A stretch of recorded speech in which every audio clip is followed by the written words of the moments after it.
the signals for the Baltimore Colts. Unitas gives to Amici. The Colts are the world champions. Amici scores. It's amazing, sensational, dramatic, heart-rending, exciting, thrilling finish in the history of college football. California has won the big game. 5 seconds left in the game. Do you believe in miracles? Yes! Unbelievable. This is Phil Steele. This is Mike Burnham. This is Wes Durham. This is Mike Ashley. Hi, this is Chuck Foreman, number 44 of the Minnesota Vikings. Woo, mercy, this is handsome Jimmy Van, the Boogie Woogie Man. This is Coach Fry with Virginia Tech Football, and you are listening to Big Dog Sports Talk. Are you ready to rock? Are you ready to roll? Okay, let's do it.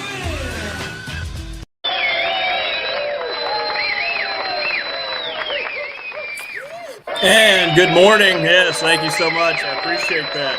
Wow. A new era has been. Oh, you're too kind. You're too kind. A new era here at BDST this morning as we are live and we are here in the early morning hours. But that was always the case. Welcome. I hope everybody's been able to find everything okay. As now we add the video aspect to the show. Sorry about that in advance that you have to see me, but welcome and tell your friends. We still have ways to communicate with us, and you can do that in the chat room, which is open right now. And I will see your chats, and you can comment that way. We do not have a direct phone line into the show, but you can comment that way. But we do have the text line for you.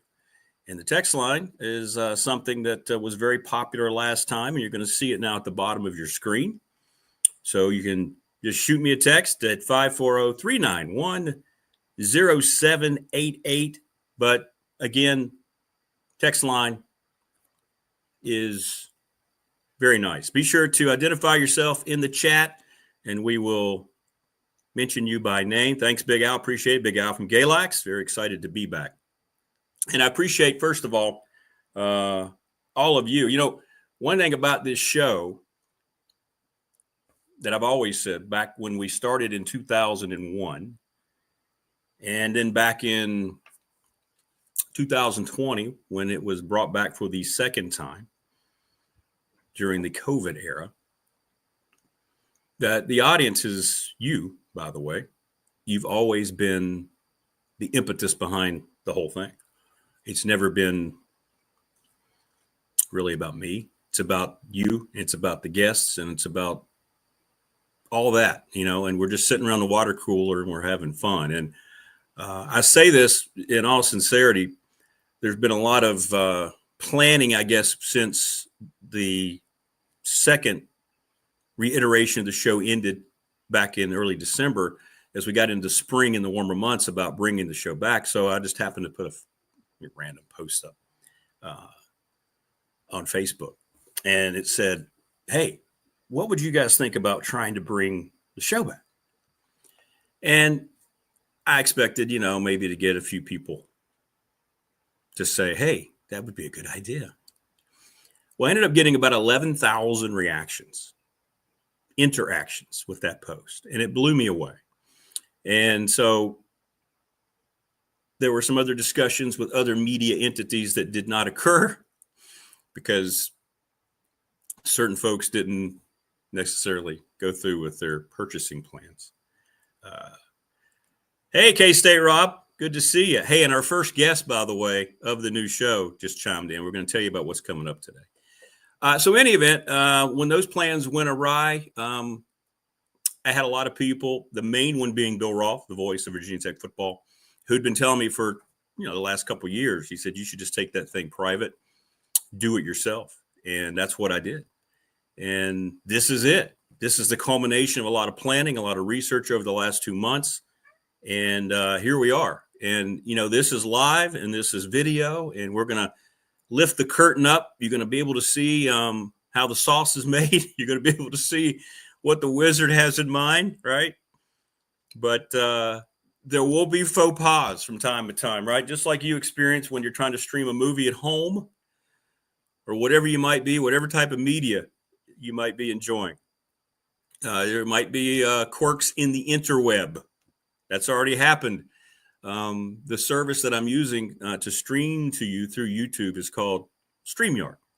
And it's been a godsend in terms of a studio, but sometimes it'll kick off and I'll have to reboot. So if you lose me, stay with me. I will get rebooted as quickly as possible, knowing that it's not me that's cutting off. Hey, Chris, good to see you. Chris Stafford chiming in this morning. Thank you. Thanks, Chris. So, yeah, shoot us a message on the text line or just send us a message. I'd rather for you use chat because this is kind of cool to see it populating here as you're seeing it as you watch. This is kind of neat. Hey, Jimmy, good to see you this morning. J-Mac in the house. Nice to have you. Nice to have you. Slush from Floyd chiming in. Good to see you. Great to see you. And it's exciting to be here. Again, I'm going to have to get used to this thing, and you'll have to get used to me. I'm pointing at the camera right now. You'll see interaction with my animals. I have one kitty over here looking at me like I'm insane, and the other one over here ready to pounce on the one that's watching me. So you might hear some Animal Kingdom things going on too.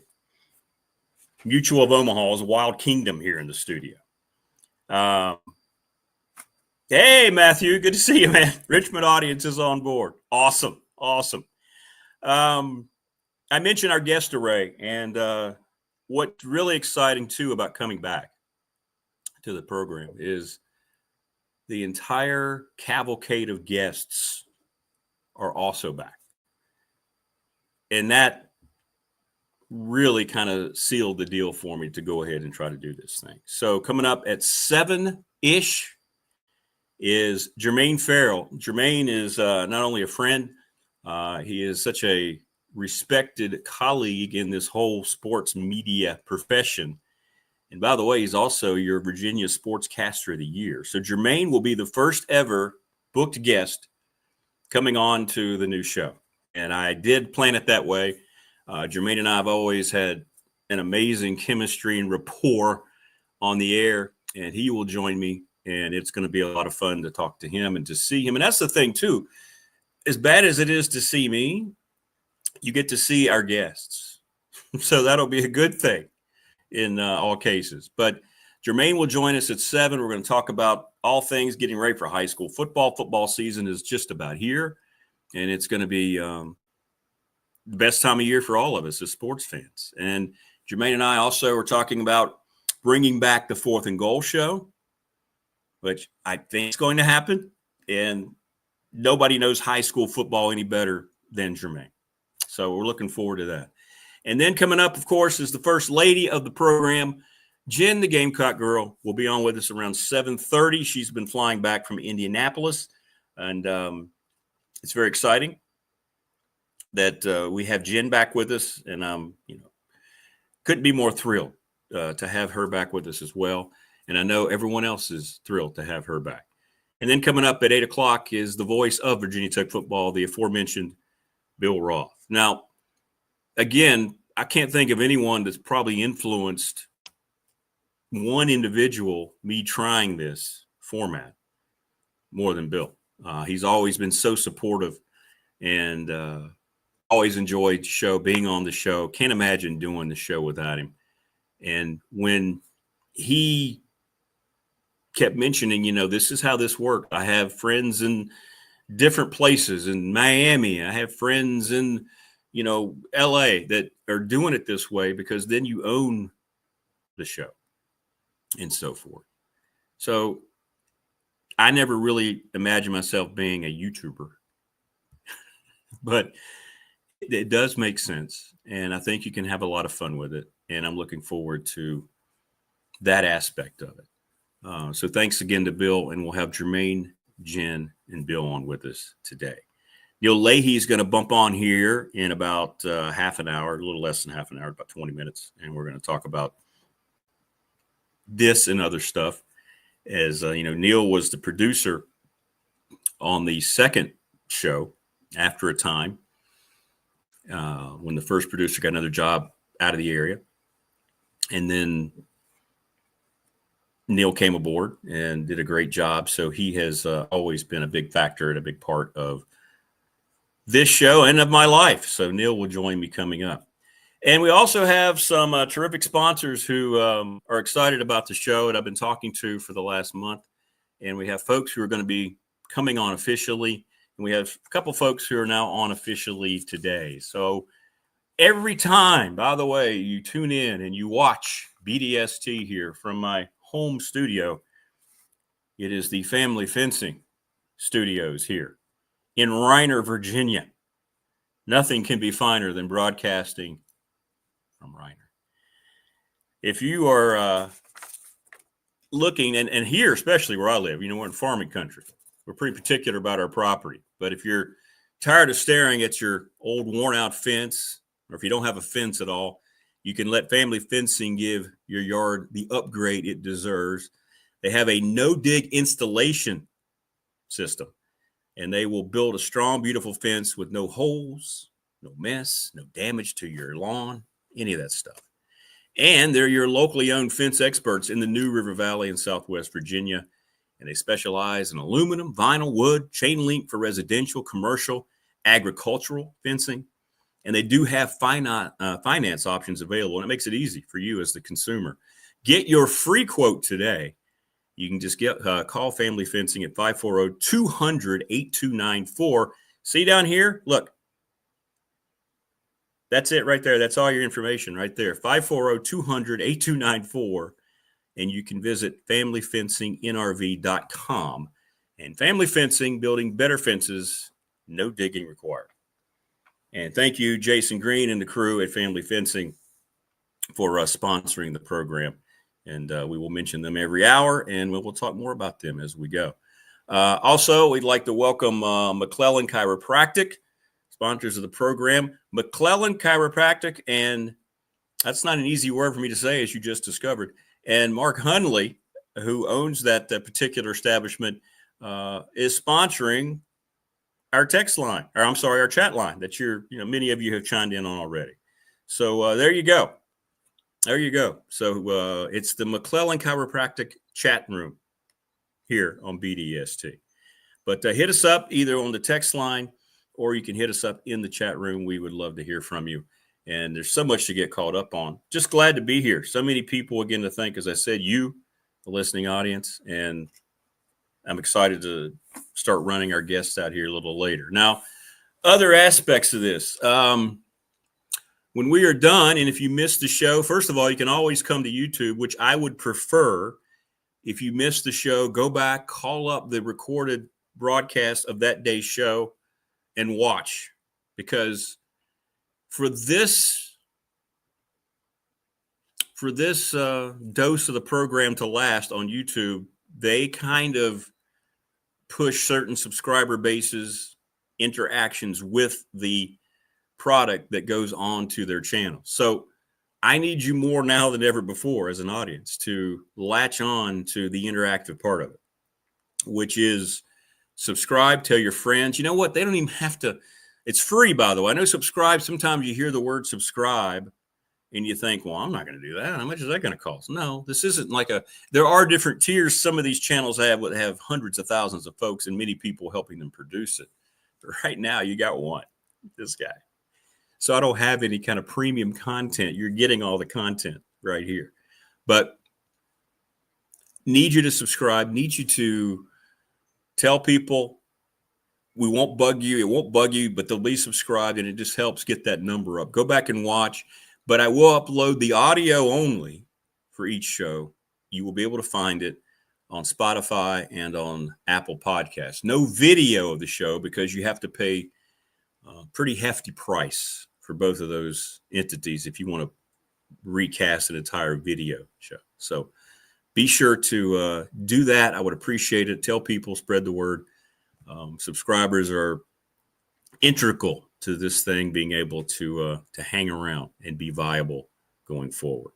So that's how you'll be able to find us. I will post on our BDST Facebook page each and every day that day's show, so you can go back there and find it there. It'll be easy. You don't have to go around scrambling and searching for it. So I know that has to make people pretty happy. it would make me happy as somebody who's trying to go around and find something if it's just right there where I'm used to seeing. And I'll still be posting sports news and stories and things of that nature. So I'll try to make it as simple as possible to find the show if you indeed can't find it. But again, if you want to communicate, there are two ways. It is the McClellan Chiropractic comments section in our chat room, or again, you can hit us up on the text line as always, because it's always been very popular. No direct phone calls. A couple people on the text line are hitting me up about that. No direct phone calls. There's probably a way to do it. I just haven't figured it out yet. Have not quite figured it out yet. But in any event, Germaine Frell at 7.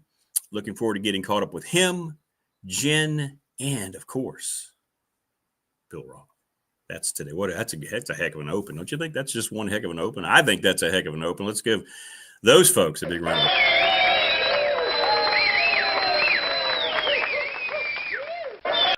Yeah, there you go. So there's lots of bells and whistles here. Neil and I are going to talk about the studio. I think Neil liked it. He got into it. He was here on Saturday, and we were going through some stuff here trying to get this thing operational. I think once he got in the studio, he really enjoyed it. I really believe that. So it was kind of fun just to see him get all excited about this StreamYard thing, which is really cool. There's some things you can add. I will figure it out as I go. But there's a lot of stuff that you can add to it as we go along. You can add video elements. You can add highlights. You can do things. Just have to streamline it first here. And the main thing is just getting through the first week. But again, there will be faux pas. There will be internet interruptions. I will reboot and come right back as quickly as possible. There will be power outages. If the power's out, no show. Or at least not until later. And that's the one thing about this, the freedom of this, which was really exciting. Nobody can tell me no now, you know? For instance, if something happens and we get interrupted and the plug gets pulled, whatever it might be, I don't have to wait for a certain time for the programming to end. I can go live, put a note up on the Facebook page, notify everybody, hey, you know what? We got cut short. Here's the rest of that show. And it can just go in. If I'm sitting around on a Saturday during college football, I call a couple people. Let's say Dwight Vick wants to talk about the preview of the Tech game that's coming up. Hey, Dwight, you just want to go live? Yeah, let's do it. Let's do it. David Smith, the Radford Hall of Famer and our NFL correspondent who will be on the show tomorrow. He and I are going to have a separate NFL and other stuff type of show. Another Radford Hall of Famer, Ron Shelburne, he's going to join me, and we're going to have a separate show. Jimmy, the Boogie Woogie Man Valiant. So the list goes on and on. You have so many different things, so many different layers of things that you can do as long as everything is functioning properly. And if that's the case, I think that adds more entertainment value for you if you're just hanging around and you just want to have something on in the background. That's the thing about it. I know this is a visual medium, but you can just turn it on like you do your radio. You can put us on YouTube and it can just play in the background. And from time to time, you can look up and check it out, right? That's what a lot of people do anyway. It's just the whole, sitting in the airport and having something on just so it's noise, or in your shop or whatever it might be. So that's exciting. And, those are the things that we're trying to get done here on the program. So hit me up on the text line and hit me up in the chat room. Trying to think of anything else I may have left out from the Family Fencing Studios. Anyway, I'm just trying to give you some warnings of the potential pitfalls that may come. Like, for instance, this morning, I got down here about an hour early and everything was ready to go. And then all of a sudden I got a note from my studio StreamYard. It said, oh, by the way, this thing is off the air. Had to reboot it and reboot it and reboot it. So from that standpoint, things are going to happen. And when they happen, we deal with it. We do the best that we can. So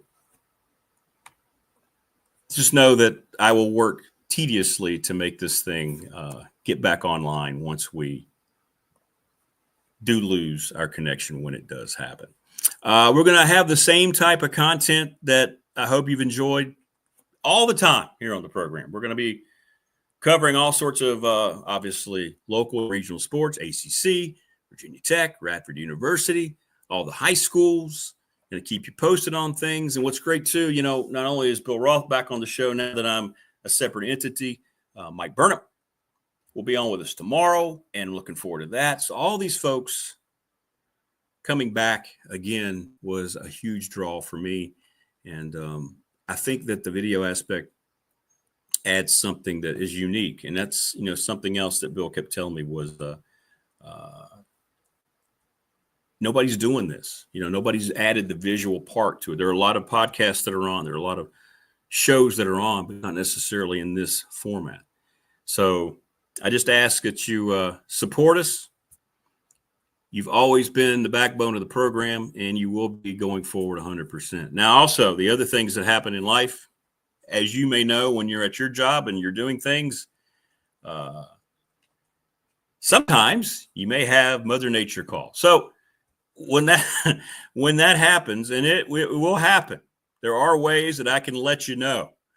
There are little things like this that you'll see. There you go. See that right there? And I'll mute my mic. And when you see that, you'll know that I am otherwise preoccupied. Just going to be up front with you. No point in hiding things. This is where we are. That's what we're going to be doing. So when that happens, by the way, thanks for all the messages. I'm getting a ton of messages on the text line. Thank you so much. You know, that's what's going to happen. It's just, that's part of it too. I'll try to minimize those type of things. Best news for you too, as a viewer of the new show, you don't have to sit through news breaks.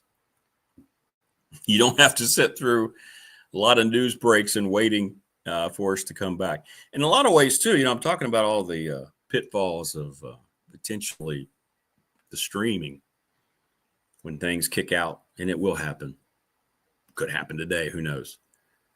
But I know, you know, how many times did it happen when we were, you know, doing the show in the radio studio, and people will be sending me texts, "Hey, I can't hear you. Your station's off the air, or the stream is down."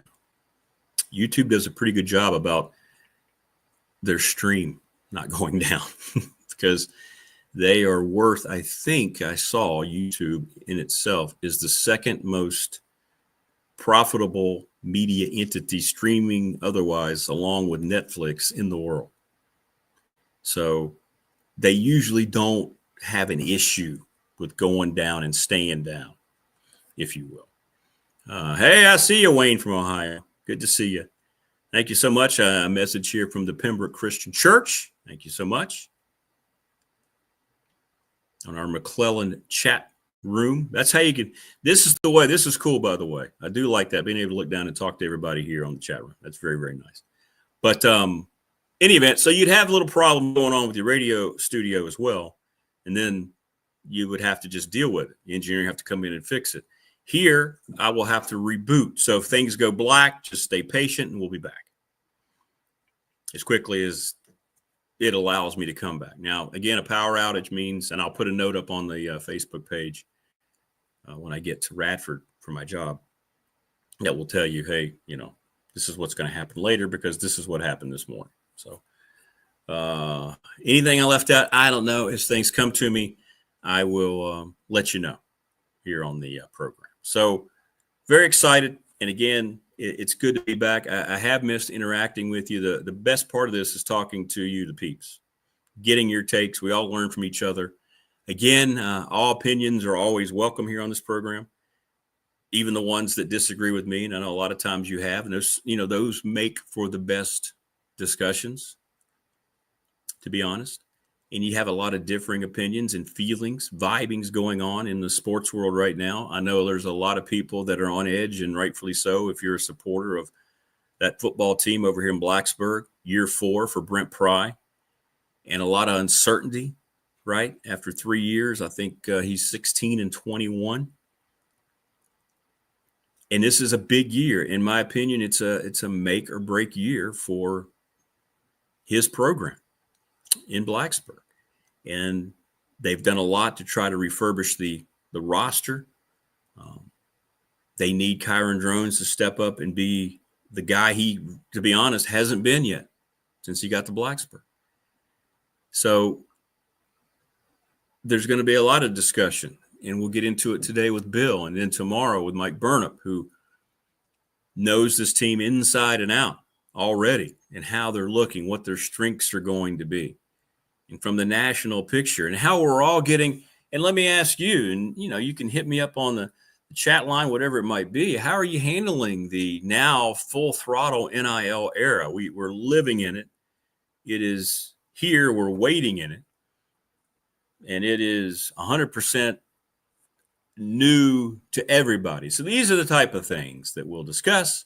And these are the type of things that we will dive into here on the program. And speaking of being here on the program, joining us now on the program is Neil Leahy, the voice of the Dedman Center. Hey, what's up, Neil? Hey, can you hear me? I can. Can you hear me? You got me? Yes, got me? we're Hello? we're officially on the stream, which it was funny. Just the other day, Saturday, we were testing out everything in the studio there in the family fencing studio, and we got it sorted out, and it didn't take us too long, but there was some frustration, I think, between the two of us trying to sort it all out. But like I said, it's going to be a little bit of a learning curve going forward. But hey, I was just excited. I saw the countdown when the show started, and then we heard that same music, same intro come up. So that was nice. So there is a little bit of continuity with the show, and it's up and running, and I think there's a lot of people that are excited in this area. It's something that we always talk about, Big Dog Sports Talk. It's something in the area that's needed. No one does local sports like the show, so very excited to have this back and available to everybody in the River Valley and around the country. Well, and it's so exciting to know you're going to be our resident EPL reporter. Yeah, that's right. The English Premier League will be starting up soon. It's funny. I know you're a longtime Liverpool fan. Oh, how about my pool champs, by the way? I think they had a little slip up against Crystal Palace. I don't even know if you know this, but yeah, they played a match earlier. Anyways, City will be back. Of course, one thing with my longtime Manchester City team is my favorite player, Kevin De Bruyne, has now. He has left City after 10 years, and he is now with Napoli in the Serie A. That's in the Italian league. So now I'm a big Napoli fan as well. So, so you're no longer breaking news, ladies and gentlemen. He's no longer with the City. Big City fan. I am now. We're adding Napoli to the list. So the good thing is, they're in different leagues now. So I'll have to watch I can watch on Peacock. I can watch English Premier League and keep up with City, and then on Paramount Plus, I have to keep up with the Serie A league. So expanding my my media streaming services. Yep. Well, I have all those too, so I don't ever miss a match. I know that we discuss this every Monday in our meeting at the Dedman Center. So, yep. Are we doing that today, by the way? Is that today the first one? When are we doing so it has slipped by. It has slipped by. We have one soon. We missed the entire first week of athletics. For those of you that missed it, we had 3 soccer matches this past week, and we only have 1 soccer match coming up this week. So we've got men's soccer at Radford I believe they're taking on Concord Saturday at 7 p.m. Tom Lillard Field there at Cup Stadium right there at Radford. So any soccer fans or Radford University fans come by, we'll be in action on Saturday night. So all right. Well, that's good. That's good. Where are you right now? It looks like you're vacationing. I'm in my. Are you in the woods? House. Yeah, I'm in my tree house. You might see Bigfoot over my shoulder. So the funny thing is, because of the new iteration, now we have video. So it's a completely different element than what we had to deal with. I know. I feel like I had to wear a collared shirt when we worked out of a studio. That won't last. When you said, "Hey, are you going to pop on the show with me?" I said that would require me to get dressed. And so that's I was like, I said, well, maybe not. I mean, whatever you want to do, And then, of course, being in your home studio, I was not going to drive over to Reiner this morning. So having this medium, I'm able to sit at my house, and I thought to myself, it's 6:30. Where am I going to go where I don't disturb don't disturb the kids? My wife's been awake for an hour and a half, but because she's going to get ready to go teach. And I have one child. Hi, she's up, but I wanted to make sure I didn't disturb anybody, so I'm out on my deck, and we're watching. Well, we're kind of watching the sun come up, so that's kind of cool. Well, that is cool. Well, this whole thing's going to be an interesting journey. No, Wayne from Ohio asking if we're going to have OnlyFans. No, that's not going to happen. That's not going to happen. No one wants that, Wayne. No one wants that. No one wants that. But it's the whole thing that's going to be, like I said, the biggest concern. You're the same way. You and I are wired. It's all about the technical aspect, right? I'm going to sit around. I'm going to get a note here in a second. Oh, by the way, you've lost connection. Try not to panic and just realize you have to kind of reboot things. So it's going to happen. Yeah. And I think, and that's going to be the learning curve. We talked about that from the technical side. We're not worried about the content side. When you get your great guests on here, the content's going to be there. It'll take a little bit of a learning curve with the new studio, with the new producing side of it. That'll take a little bit of time, but your content's going to be fine. So when you finally told me, because I know there was it was kind of a rocky road on what platform you would be using and how you would return the show. So I think this is a great boon for our area to have this, and on YouTube, and partnering with them allows that show to just expand exponentially. Well, that's the plan. Anyway, that's what we're hoping. But the one thing, though, that I'll go ahead and say now that we can't do, and people are going to be disappointed, but it's the way it is, you cannot have the amazing array of music that we used to have on the program. It's not by choice at all. I know, I get it. But it is a licensing issue. So you can play little snippets, you can play little short parts of things, but YouTube will flag you pretty quickly if you play something that gets into a song that has licensing deals. So there you go. That's going to be different. Just so you know, give you ahead of time. That's going to, just so you know, right? But that's the disappointing part to me.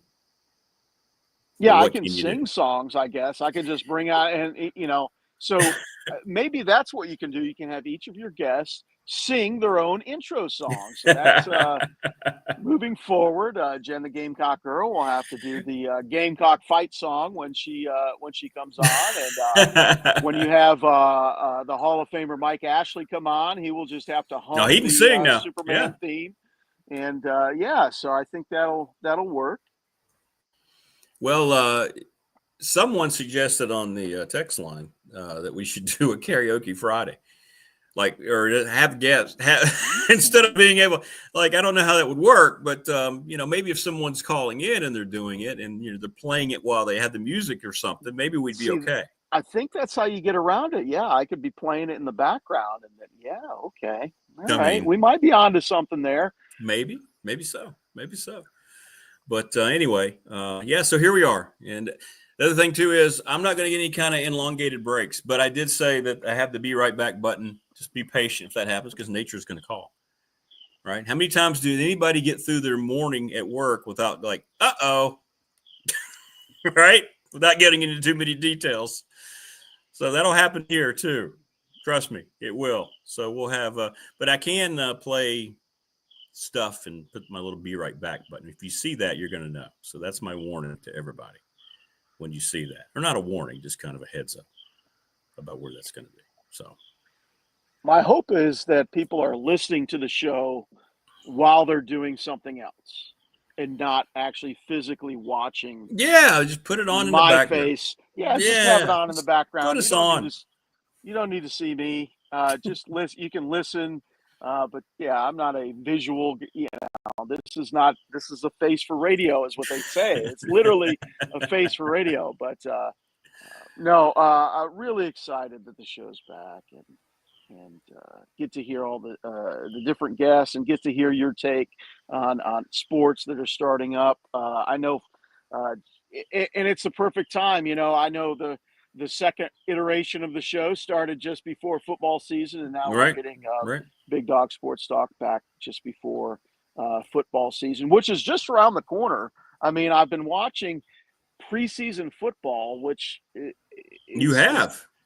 kind of a tease. It's not really, you get to see, one or two snaps of the ball by your favorite players. You don't really get to see them. You get to see them on the sideline with like a cool hat on, but that's about it. So very excited for football season to start. I know everybody keeps hitting me up, being a Giants fan, that we have 1,000 quarterbacks apparently on the team, and we have no idea who's going to start. You love Jackson Dart. Oh, Jackson Dart. What a great addition to the quarterback room Jackson Dart will be. So but again, your favorite, Russell Wilson, I know you hated to see him leave. It was heartbreaking. It's heartbreaking to see him out the door. He was certainly cooking in Bronco land, and then he played for somebody else last year, the Pittsburgh Steelers. And now you got him. Giants.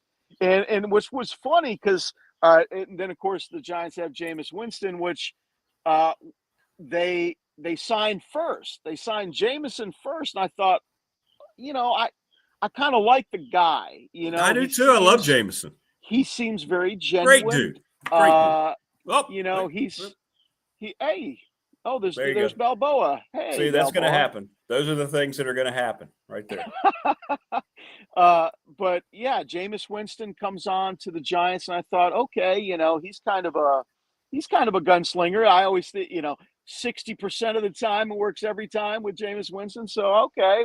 And then they signed Russ, and then they drafted Jackson Dart. So I'm like, I have no idea who the starter. Yeah, I have no idea for the Giants. So, well, the thing to remember about preseason is this: a lot of people have reactions that are ridiculous. Like it's the first game, right? So Broncos 49ers, watch that. Bo Nix did not look good. First team did not look. You could tell you think about the first, not all, but most of the first preseason games. You've had the other team that you're going to be playing that Saturday in your camp, and you've had 2 days of work, 1 or 2 days of work against them. So. And I think that's what the coaches get the most out of. So you play that team and you work against them and you run through everything. The preseason game is kind of like, okay, we got to finish this off now because the NFL wants to make its money. So they play the game, and sometimes the starters are like, we played well against these guys when the coaches were really into us on Thursday. I really don't want to come out here and do that. Or Shedeur Sanders, for instance, right? He has this massive game, and everybody now, hey, see? The future. He fell to the fifth round. Everybody's wrong. He fell to the fifth round. He's going to be a superstar. Well, that's just cool our jets a little bit. Always too much reaction one way or the other when you have a good start to the preseason. So just got to remember that. So Wayne makes a good point, by the way. Not only can we stream whatever we want, you can go back and stream it anytime. Right? So if you miss it, you can go back and watch that show anytime during the day. That's convenient for you. That's another thing here that's better than, I think, just always searching for a podcast. So that's the other aspect of it. But yeah, preseason ball's here. college football is basically here. What are we, 2 weekends away now from college football? Yeah, it was kind of funny. When preseason football started, it was like, we now have football until February. Yes. So we have American football that we can watch every week on any day. You can get football going on. It's here. Think the NFL. Does the NFL play on 7 days a week now? Is that something they're I think that's to? the ultimate goal. Yeah, they've tried, I think, to implement that. There's at least 5 days that they're playing now. Yeah, there's no doubt. And then if you need other football, you can get some MACtion, right? You can get some MAC. Tuesday night in the MAC, baby. So there's every night you can get football or some sort of event going on with American football. Yeah, you get that Northern Illinois, Miami, Ohio tilt in the mud on a Tuesday night, baby. You're set. You're ready to go. I will say the only football I didn't really watch or don't really watch or never will really watch is any of that March, April, summertime, whatever it's the American Football League, the XFL. I don't know what it is going on right now, but I didn't watch any of that. No, it's never worked because they've never done it right. There's only been 2 leagues that have worked like that. Of course, everybody you remember, not everybody, I should say, but the USFL was on the right path at the time when they came up because they were the first one, and they had a lot of rich owners that were giving out checks. Herschel Walker, Steve Young. You look at the big names. Reggie White started Memphis Showboats, right, in the USFL. That league had a chance, but they overspent, greed. They didn't want to work with the NFL, so they went defunct. And then you had the World League of American Football. You remember that? When they had I think it was 6 or 8 teams in Europe. And the first time the NFL did that, it was a minor league system. And it worked for quite a while, and they built up quite the following. You would see, I can't remember where we had some of those teams in Germany, the Dragons, whatever they may have been. So those 2 leagues work. But you're right, everything since, it's just been an absolute disaster to try to play in the spring. Yeah, I mean, XFL kind of worked a little bit, and more in the XFL was more the production type stuff that they did. That was yanked by the big programs, NBC, CBS, all that. Right.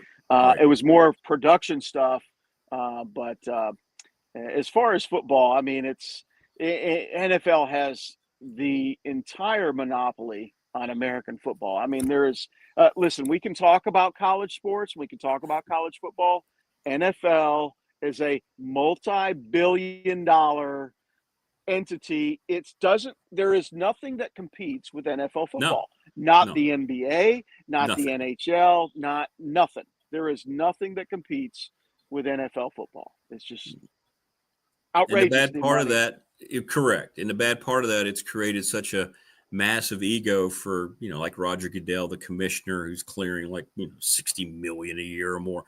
They know that they're kind of untouchable, even with all the controversy with the officiating, and some of these horrible rules and all these things. The league is just, I mean, that's why you play the preseason games. That's why they're not listed amongst the season ticket packages.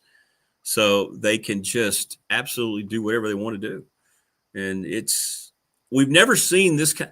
I won't say never. I guess baseball, when the country was really starting to formulate after the revolution, you get into the mid to late 1800s, 1900s. Baseball was that sport. The 2 sports in this country were baseball and boxing.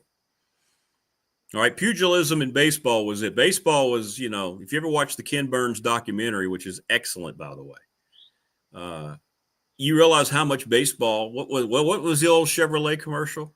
Baseball, hot dogs, apple pie, and Chevrolet, right? Remember? That's a little while ago. That's back there when that was way back a long time ago. Yes. Oh, remember that day? But anyway, baseball used to have that grasp on the country, and now it's so far behind the NFL, and it will stay that way forever. It will never come back to the way it was. And you're right, the NBA is a non-entity. They have completely destroyed their brand with the way they've marketed, with their constant political pandering, and everything they do to turn everybody off that's not of a certain age. And NHL, which I love, I'm a huge hockey fan. It just, unless you're in a city, now you're a New York guy, you know how big it is in the Northeast, but hockey, unless you're in a city that houses a team, is just never going to get the traction of any of the other three major sports. It just never will.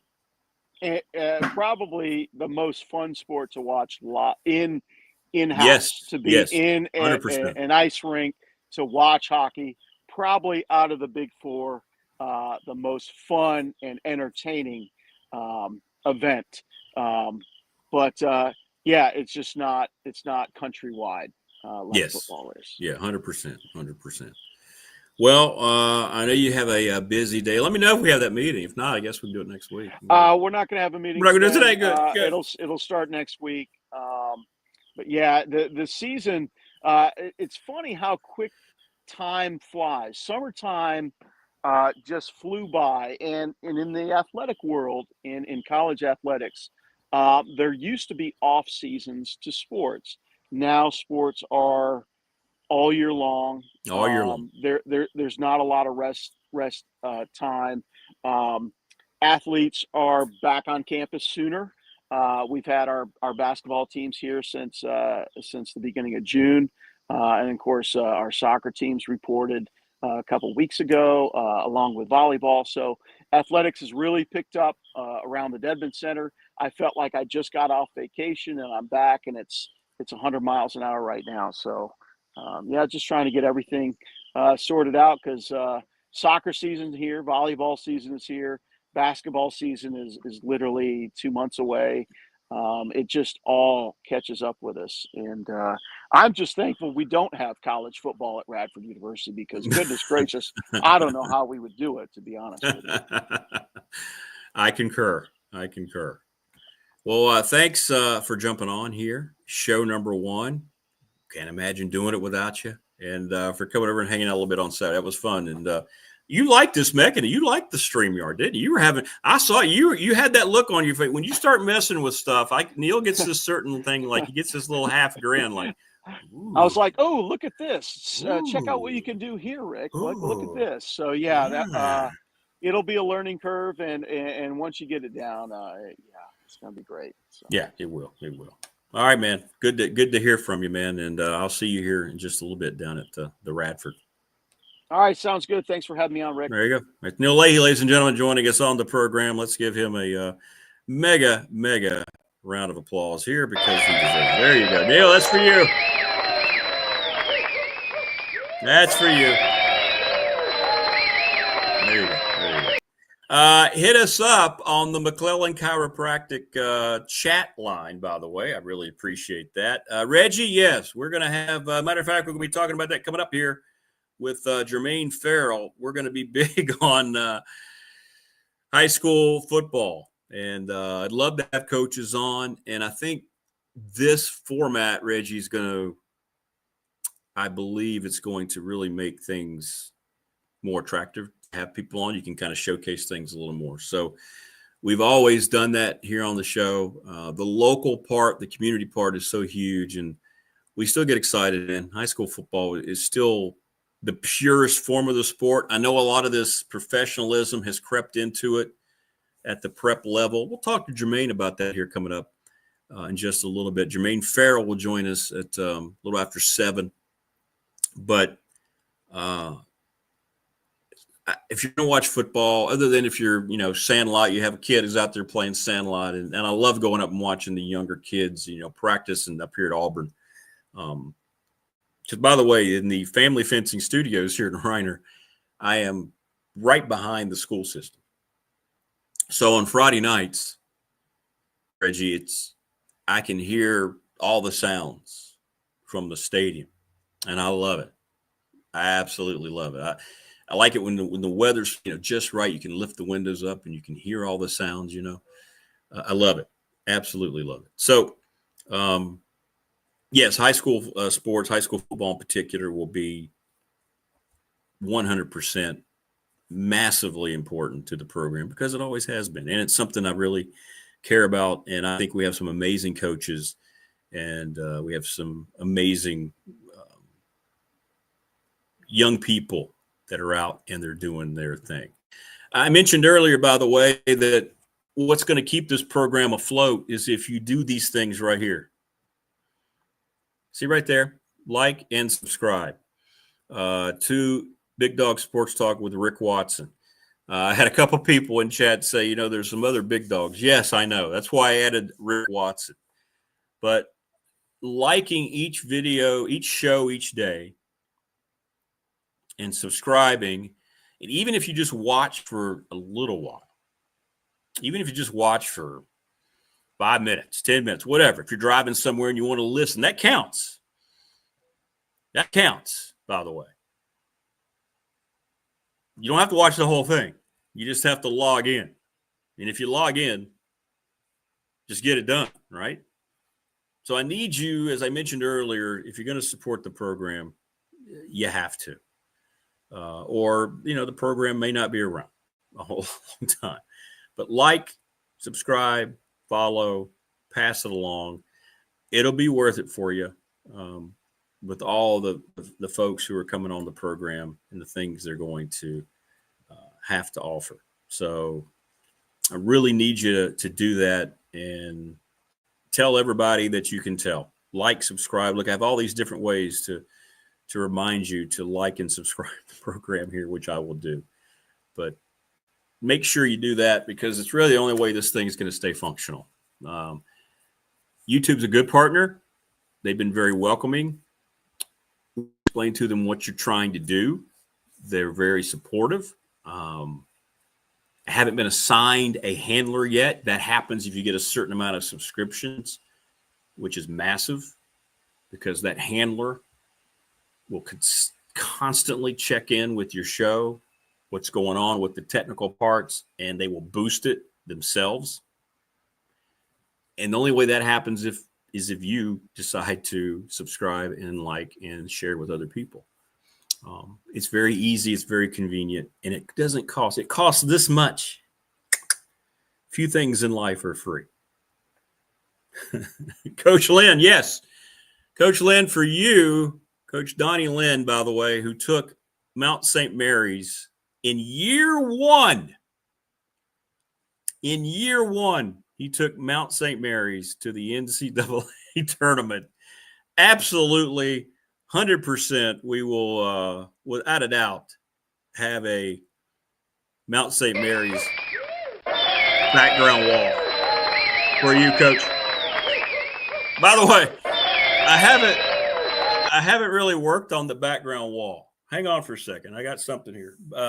BDST legal counsel, Richie Davis, gave me this. Hang on. All right. So Richie gave me this. How about this, huh? Now, Tech Peeps, you can tell me what year this is from. Look at that. Everybody see that? There we go. That's better. That's better. So Richie wanted this to be a permanent part. I love, you know how I am about throwbacks. I love this helmet. This to me is cool. What year was this? Does anybody know? Tech fan, come on. I know you know. But there you go, Richie. And I'm going to figure out a way to get it up back here somewhere. 1974. Thanks, Big Al. But yeah, Coach Lynn, please, yeah, send that to the please, yeah, without a doubt. Send it to the Family Fencing Studios. We'll have it beautiful, believe it. By the way, Coach Lynn, congratulations. Coach Lynn, by the way, I think I can go ahead and speak for him. I talked to him ahead of time. He's going to be on the show often because I know he's busy. Heck, he's got a NCAA tournament program he's running. But Coach Lynn is terrific, just absolutely terrific. But anyway, and then Richie also gave me this. Look at this. Check this out. Now this, boy, they really smell. You know, Richie, you probably should have washed these before you got these off of Phil Williams. But these are Phil Williams, former Radford High School, Virginia Tech Hokie, actual game shorts from the Metro Conference days. Look at that. How cool is that? semi-regularly. Coach Lynn, thank you, Coach, for the confirmation. Look at that. So there you go. Thank you. And we'll figure this out, legal counsel. I need a shelf back here. Anybody wants to contribute to a background shelf, that would be great. Oh, there you go. Will Stewart, who's going to be on this program, by the way, I believe on Friday, from a Tech Sideline. We'll be doing a lot of stuff with Tech Sideline. He's going to send us a Tech Sideline helmet for the back wall. Oh, beautiful. Thank you. Absolutely. Absolutely. So we've got some cool stuff right there. People loving the helmet. Yeah, it was all BDST legal counsel, Richie Davis. So 74, it's a 74 helmet. Now people are asking to see it again. Hang on. There you go. I love that. I know it's simple, but I'm a sucker for the throwbacks, man.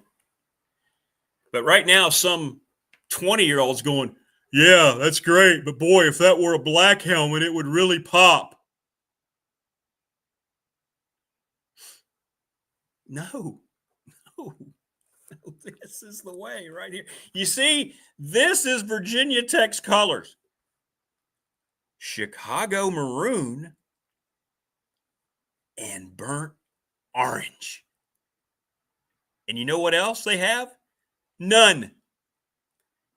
Chicago maroon, burnt orange. That's it. That's it. And that's all they need.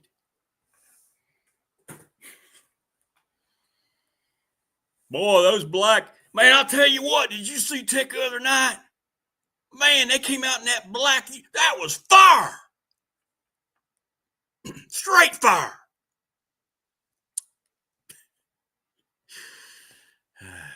But anyway, thanks to Richie. Thank you for the helmet. We'll figure it out. I haven't done that yet. I do have my, see up here now, last year, everybody remembers from the show. Let's see if I can point. So that's my Randy Gradishar plaque. It's his actual signature, who I met, had Randy on the show from the Hall of Fame 2004.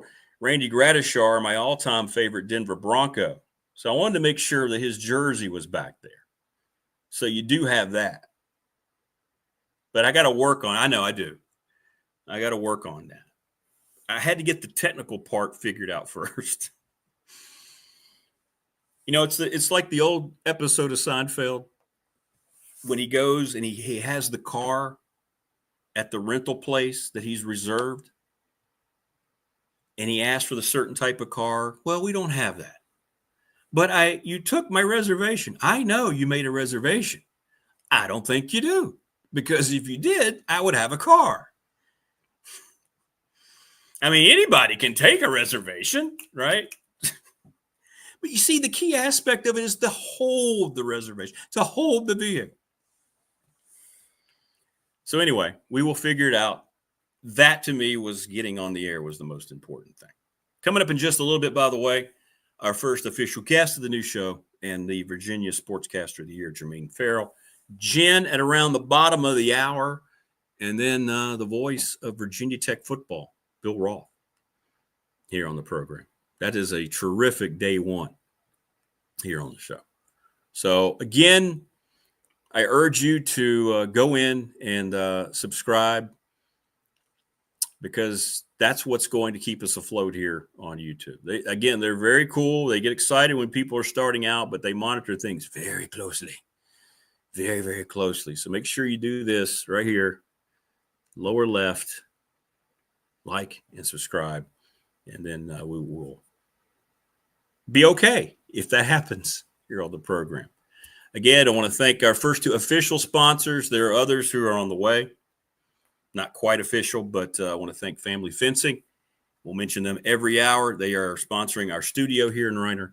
And, of course, McClellan Chiropractic. We appreciate them as well. Speaking of shout-outs, by the way, and I'm very excited. When I got the show going back in 2020, middle of COVID, and, we all kind of owe Trevor Lawrence and Justin Fields, no matter what you think of them as pros, we owe them everything. Because you remember that was those two individuals, Justin Fields, the quarterback at Ohio State, Trevor Lawrence, quarterback at Clemson, obviously. And they went and said, you know what? We don't want to not play football. We should be playing football. And that's when we had the empty stadium. Those two guys were probably the two biggest names in college football. They went and brought it back. Well, when I was putting together that show, I started to think about folks that I didn't have on the first run of the show that I didn't know.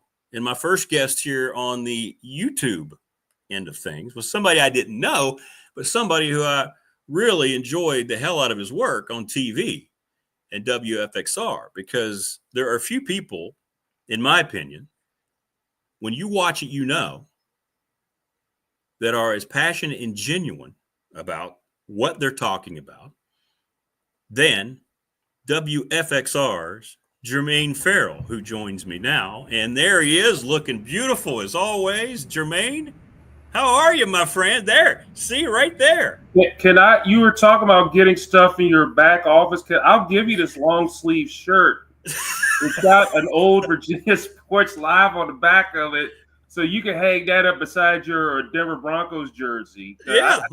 I'll autograph it for you. I'll get a Sharpie. I'll get it to you. You can put this in your office. Let's do it, man. Let's do it. But the again, man or dub. And you are the man. And I gave you the call. I said, Jermaine, I'd love to have you on. You don't know me, but hey, I'd like for you to come on a radio show. And we've built up a nice friendship and a rapport.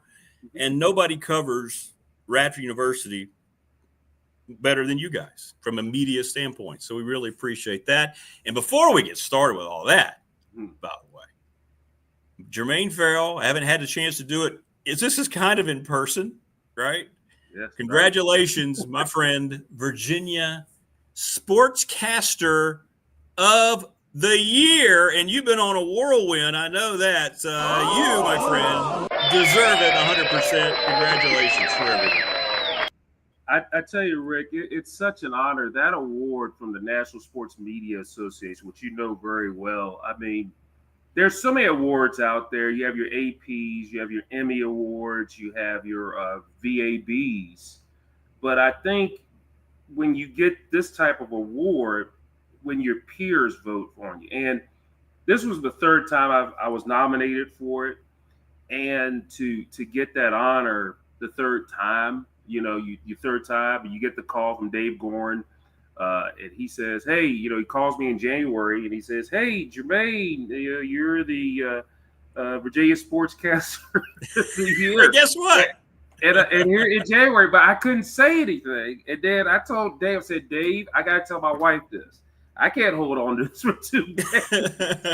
So he was like, well, you can. Well, I said, well, I'm gonna tell her regardless. So it's not, that's not non-negotiable. So I told her, and she wanted to tell her. I said, look, baby, you got to keep it for a couple of days because they do a press release. So they released it Tuesday, and to be, on that list. I mean, and that list of people from the state of Virginia, the ones who they've won that award. I mean, heck, look, Bill Roth, Mike Burnup, Travis Wells. All those, and then the writers are just as tremendous as well.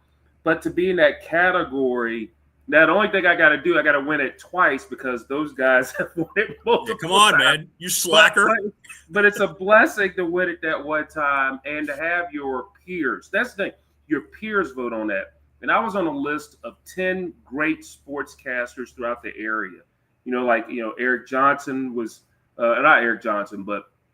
And I could see him winning it down the line, but like Elaine Casadante, a Brian Smith, obviously, Sean Robinson, Brooke Leonard, Brittany Morgan in our market, those two young ladies, and so many others. I think Bill Roth was nominated, Mike Burnup was nominated. So any one of those guys and gals could have won it, but for me to get it was such an honor. So I appreciate what you've said, Rick, and it's amazing. You haven't got that honor before, but with this show, you never know. So, but it's great to be back. And like you said, you reached out to me. I didn't know who you were, so shame on me. I had no idea. I was like, who's Nick Watson? It's 5 years. And it's like 5 years ago to the day that we started this again. And for you to reach out to me, I mean, you could have reached out to a lot of people. You didn't know me, but some I don't know what you saw, but some you liked. But it was an honor and a blessing for you to reach out, and we've had a great relationship, and you guys down at Radford do a great job. And it's great because I think this is the future now. This is what people are doing with sports broadcasting with their shows. They're going to different outlets where they're not married to a radio station, which radio is still great, still have its place. But I think this is kind of the future everybody's doing.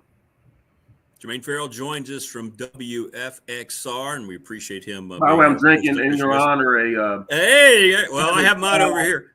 So when you see me, Dry Fruit Splash Zero Sugar. Hey, those are pretty good. Whenever you see me do this, that means I'm taking a drink of something or something else going on. So there you go. There you go. Yeah, for sponsorship reasons. That's right. Yeah, that's what I do. That's what. I should have gave a plug, but I know on your show we shouldn't plug anything. That's okay. That's okay. Hey, a lot of folks asking us here in the chat, our McClellan Chiropractic, speaking of sponsored placement, chat room about high school football. Now, you and I have talked. We believe it's going to work out. The 4th and Goal show will become something a part of this channel going forward. But this time of year, and you've not talked about it, and I think of all the things you cover, it really comes across how much you love college football or high school football and talking to these coaches. You go to all the camps. You have all these guys come and you know more about the regions and the makeup and the potential of these teams, I think, than anybody who covers them. Well, I think it's pretty neat. I mean, we cover over 60 teams on the Hardy's Friday Night Blitz, which you'll see every night on WFXR. CW Virginia will air it on Saturdays.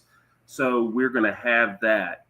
And these are great coaches. Like new this year, we got like 12 new coaches. And there's so many big-time storylines. One, couple of them out of there, can Liberty Christian get a three-peat? I mean, they've won 2 straight Class 3 titles. They've won 28 straight games. So now they obviously open up the season in Ohio. They're still looking for a game. They're like 1 game short, but they got 9 games.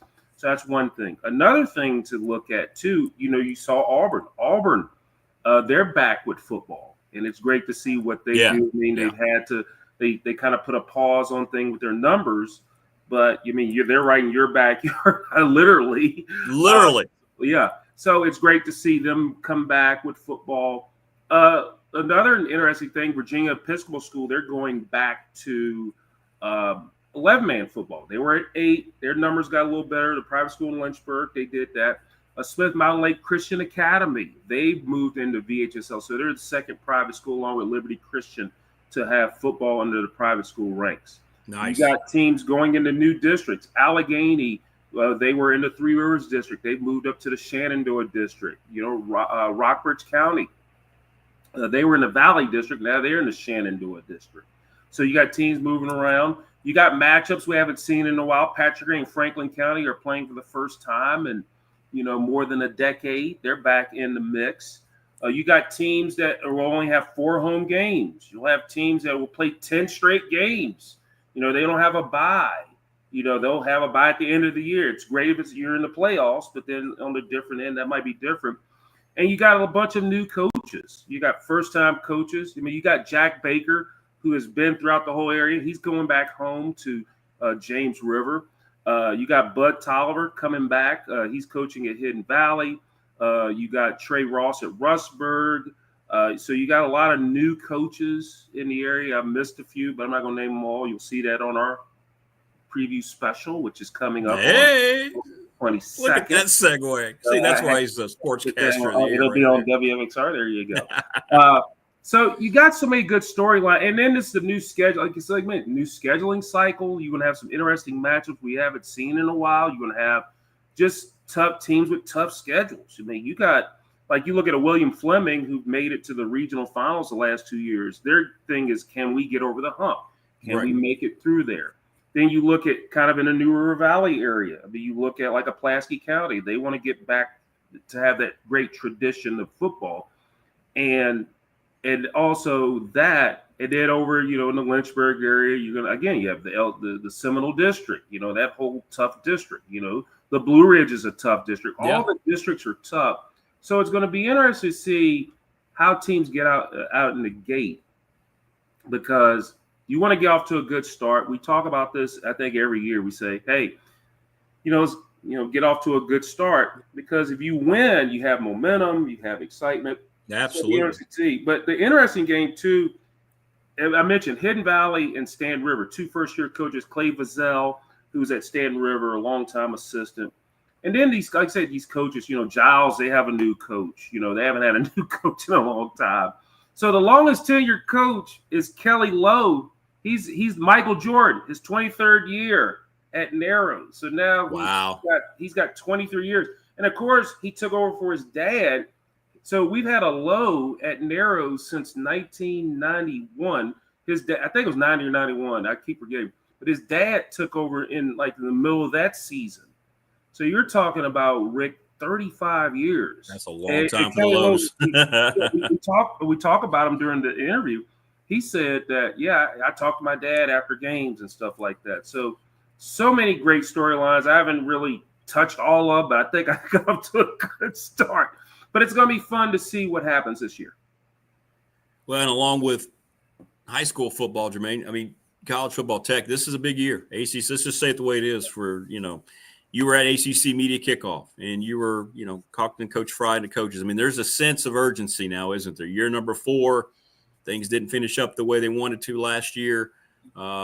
This is the make or break year, man. You can feel it, what's going on in Blacksburg right now. Well, I have to correct you. I was at the Roanoke Valley Hokie Club. Oh, okay. All right. I know you're big on, being right on things, but I was giving you props for being at the media kickoff. Right. Ryan Moy and Miriam Chamberlain were down in Charlotte. Okay. There you go. I was back at the homeland.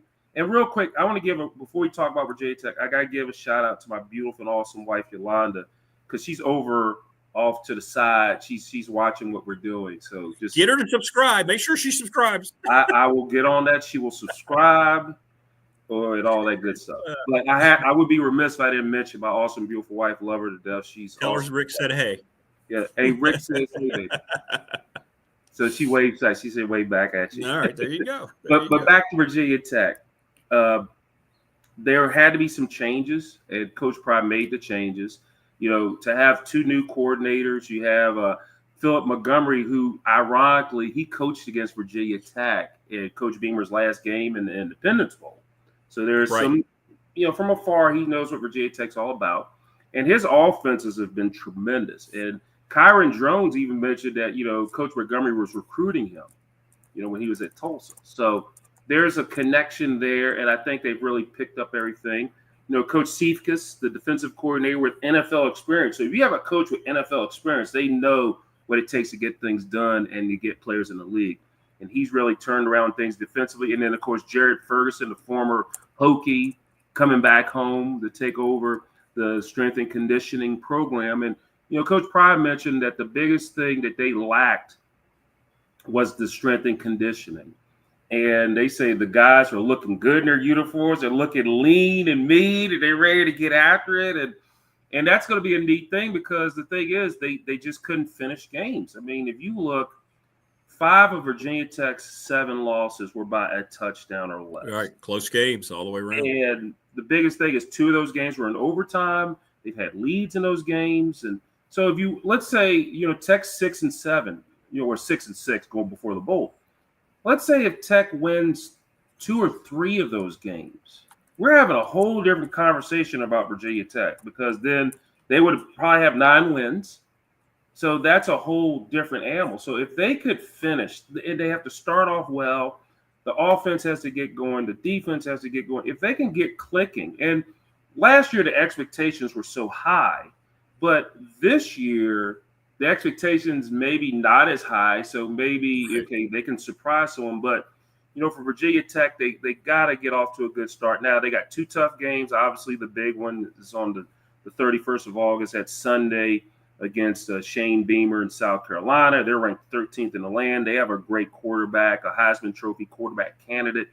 And obviously people are talking about the Beamer stuff. And, even if you watch, they have an SEC show called like Any Given Saturday. It's on Netflix. Mm-hmm. And they talked a little bit about, Coach Beamer talking about, Shane Beamer, which is he's tremendous. I mean, he's really galvanized. He's made South Carolina's own. He's stepping out of his father's shadow, to build a program in South Carolina. And South Carolina's going to be a program to be reckoned with. And down there, you can have success in South Carolina. I mean, there's no question. But that is going to be such a huge game, because you start with two SEC teams. I mean, you start with South Carolina, then you're back home against Vanderbilt under the lights.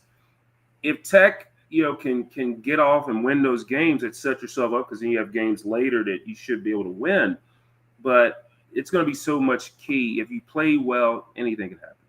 Yeah, no doubt about it. Germaine Frell joining us on the program, the sports director at WFXR, as Virginia Tech and the rest of the ACC. Clemson seems to be getting a whole lot of love, man. That preseason first team, I saw a lot of Tiger Paws. I mean, it's been a while, since a couple of years probably, since we've seen a Clemson team with this type of hype going into the season. Lossman made a Dabo, right? He didn't want to go out and spend a lot of money in the portal, didn't believe in it, fought it for a while. I finally had to succumb to some inner workings in the department and some very influential people. So they've kind of changed what they're doing, and they've got a lot of talent in there. So Clemson seems to be the runaway favorite heading into the season. They are. And the thing is, everybody likes the good old days, I guess, of college football. But now you have to change with the times. I mean, the college athletics, and you're involved with it, obviously, is not the same as it was, 5 years ago, or even 10, well, really 5 years ago. But you have to change with the times. And this is a whole different animal. The days of players just maybe wanting to go to a school. But I'm a firm believer I think Clemson is a candidate to make a deep run. I mean, they always do well down there. They got the tools, they got the pieces, and they got that fan support. But at the end of the day, you got to show it on the field. And, by a lot of program standards, they haven't had the years they had. I mean, last year they did make the playoff, but also they didn't make that run. They didn't get to the championship game, and that's what people want to see, because you get a little taste of that success, Rick. They want it more. So I think this is a year, they want to make a deep run. They want to make a statement, and they're a favorite. They're a favorite. And, of course, everybody always pumps up Miami for some odd reason. And, Miami seems to always get pub, and they deserve that opportunity, but it's still Miami, in Miami, you can recruit to Miami. Heck, you can recruit to Clemson or all these places, but those are kind of the favorites. And like Tech, they were picked to finish 11th, and UVA was picked to finish 14th. But I think those teams were going to be a little bit better than that. But, again, I think they are the two, no pun intended, big dogs. No, I like that pun. It's good. Yeah, pun intended, I guess. Pun intended. There you go. But I think those are the teams that are going to be kind of up there. But then there's others below, like, Louisville is looking like they could do some things there. And then, of course, you got – and what's crazy, Rick, you have so many NFL coaches, like, that guy down in North Carolina. What's his name? Yeah. Oh, yeah, Bill Belichick. Yeah, he's in the mix. Bill O'Brien at Boston College. There's a lot of NFL flavor in the ACC. Heck, even, Ron Rivera, he's like the general manager or something at Cal. Yeah, he's the Cal GM. Yeah. So there's a lot of NFL flavor in the NFL, sprinkling the shield in there. So that's going to be interesting, the impact of that. But I just feel like you mentioned before, I think, Virginia Tech's got to show something. And they got to do it early, and they have to, get there. And I think, there is a standard that Virginia Tech wants to represent. So they're going to have to definitely get it done. But yeah, right now, Clemson is kind of the team to beat in the league. And we'll see how it all plays out. It's just very interesting how the professionalism of college sports. And I'm going to be curious. I was talking about this, Jermaine, the fans and their reaction. I'm going to be curious to hear from folks now. There's probably been some kind of just swallow hard acceptance, right? The old school way is done. Here it is. It's out there. Revenue sharing is happening. You've got to opt in if you're going to have a chance. I mean, everybody has the league, and I know the SEC and the Big Ten are still controlling everything. They have these little meetings. They're trying to set up the playoffs so they have the maximum amount of teams that they can put in. But now we're all kind of, all right, you're either in or out at this point, I guess. It's still kind of a learning curve, but how do you think from a fan's perspective? I'll be interested when you're out covering games, the things that you run into and how the fans' mindset may have changed now, because it's either accepted or just completely go away from it. Well, it's kind of we're talking like it's the NFL. I mean, college sport. Yeah, now, it is. when I say college sports, I mean there's a tiers system. You know, you have your Power 5 programs. They're all run almost like the NFL. And now, you know, you have general managers. Like there's programs that have general managers, and their job is to look over the roster. And really, kind of like in Alabama, kind of started that a few years back when they were looking in the portal, and they had people specifically. Their main job was to look at the portal, who's in the portal. And it's kind of a feeder system. Now, some of your FCS programs, you know, if a Power 5 program looks at one of the smaller leagues and they see a player over there, let's say you have a team from a big power league and they go and look at a team from a smaller league, we want that guy. And they're going to offer him whatever they can, and chances are that player is going to leave.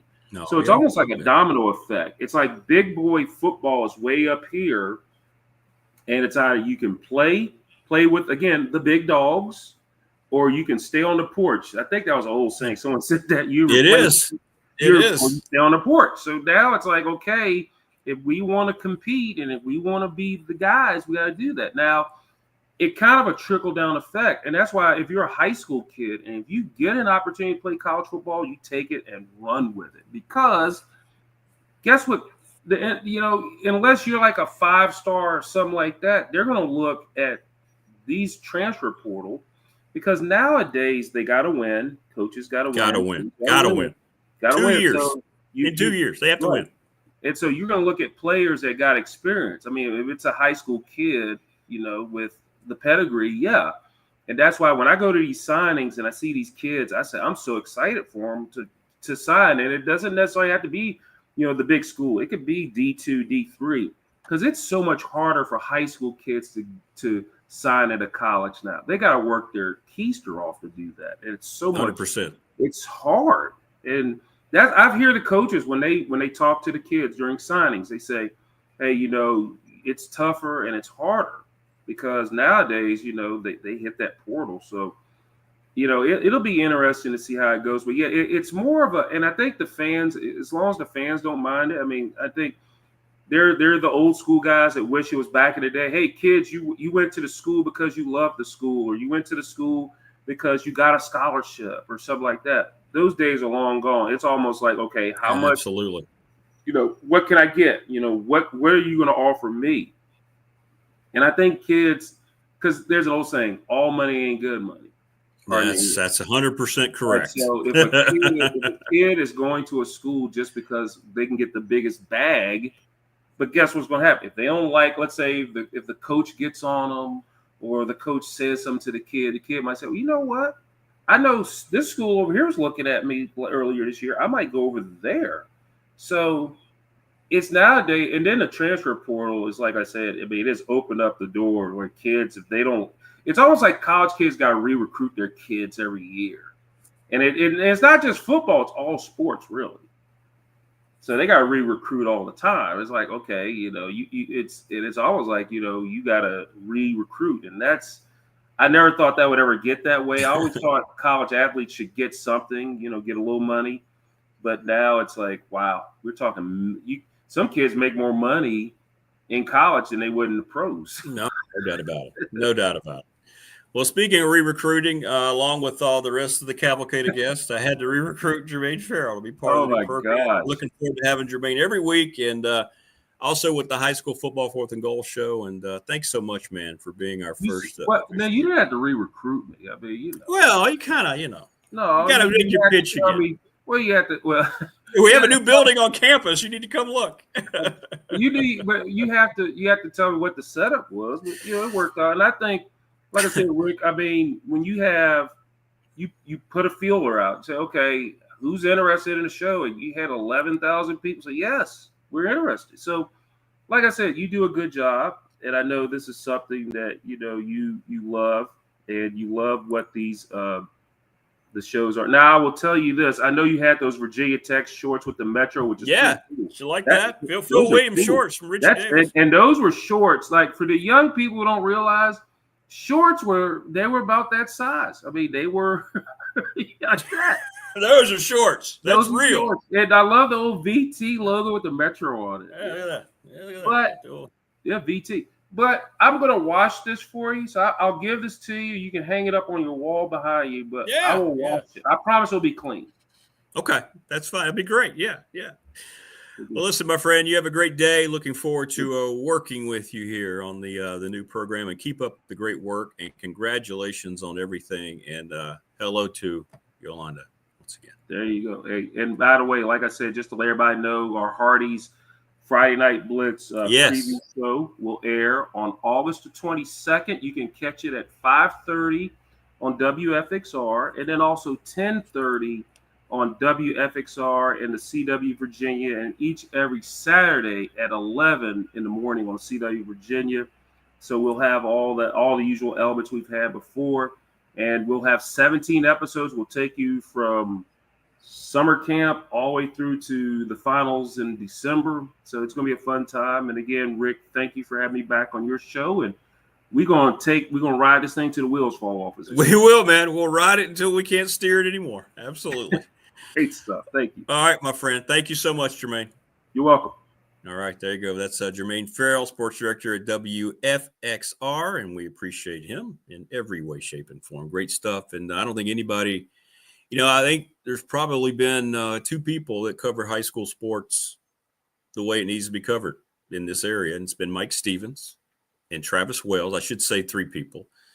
WDBJ, Friday Football Extra, and now I think Jermaine and WFXR has picked up that gauntlet and taken it far and superior above, everybody else. They just do a great, great job. So we appreciate that.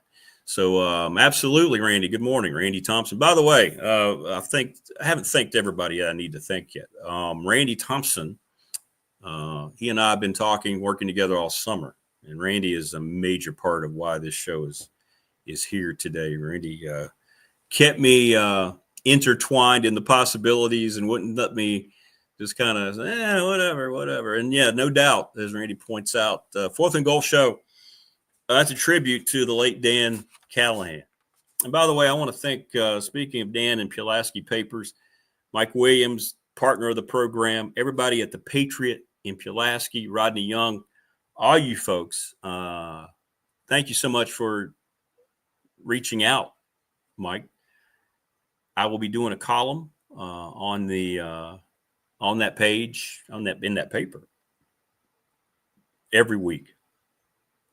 So we're looking forward to doing more things with the Patriot. So thanks to those folks for their support, because I wouldn't know what to do without the support of all these great people.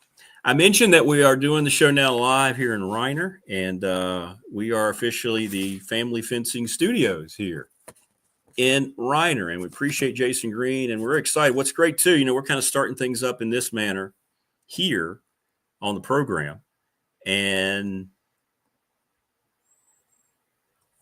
they're starting up a brand new business that's very exciting. If you're sick and tired of your own worn out fence, by the way, or if you don't have a fence at all, and I can't imagine not having any kind of fence, right? If you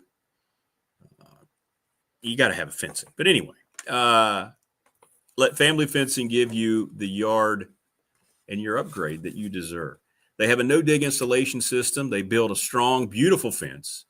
No big holes, no mess, no damage at all to your lawn. They take great care. And they're your locally owned fence experts in the New River Valley and in Southwest Virginia, specializing in aluminum, vinyl, wood, and chain link residential, commercial, and agricultural fencing. They do have finance options that are available to make it very easy for you as the consumer. Get a free quote today. Family Fencing at 540-200-8294, or you can visit them online. See this scroll right here at the bottom? There you go. Get your quote online to familyfencingnrb.com. Family Fencing, building better fences, no digging required. There we go. So, yeah, it's very exciting to have those folks on board. Thanks again to McClellan Chiropractic. They are sponsors of our live chat. So when you go through and make comments, thank McClellan for that as well. I think it's a really cool thing to have the live chat so you can kind of keep up here and always looking at the phone. Now, I do have the text line that's available and so forth, but it's really exciting to have those things there,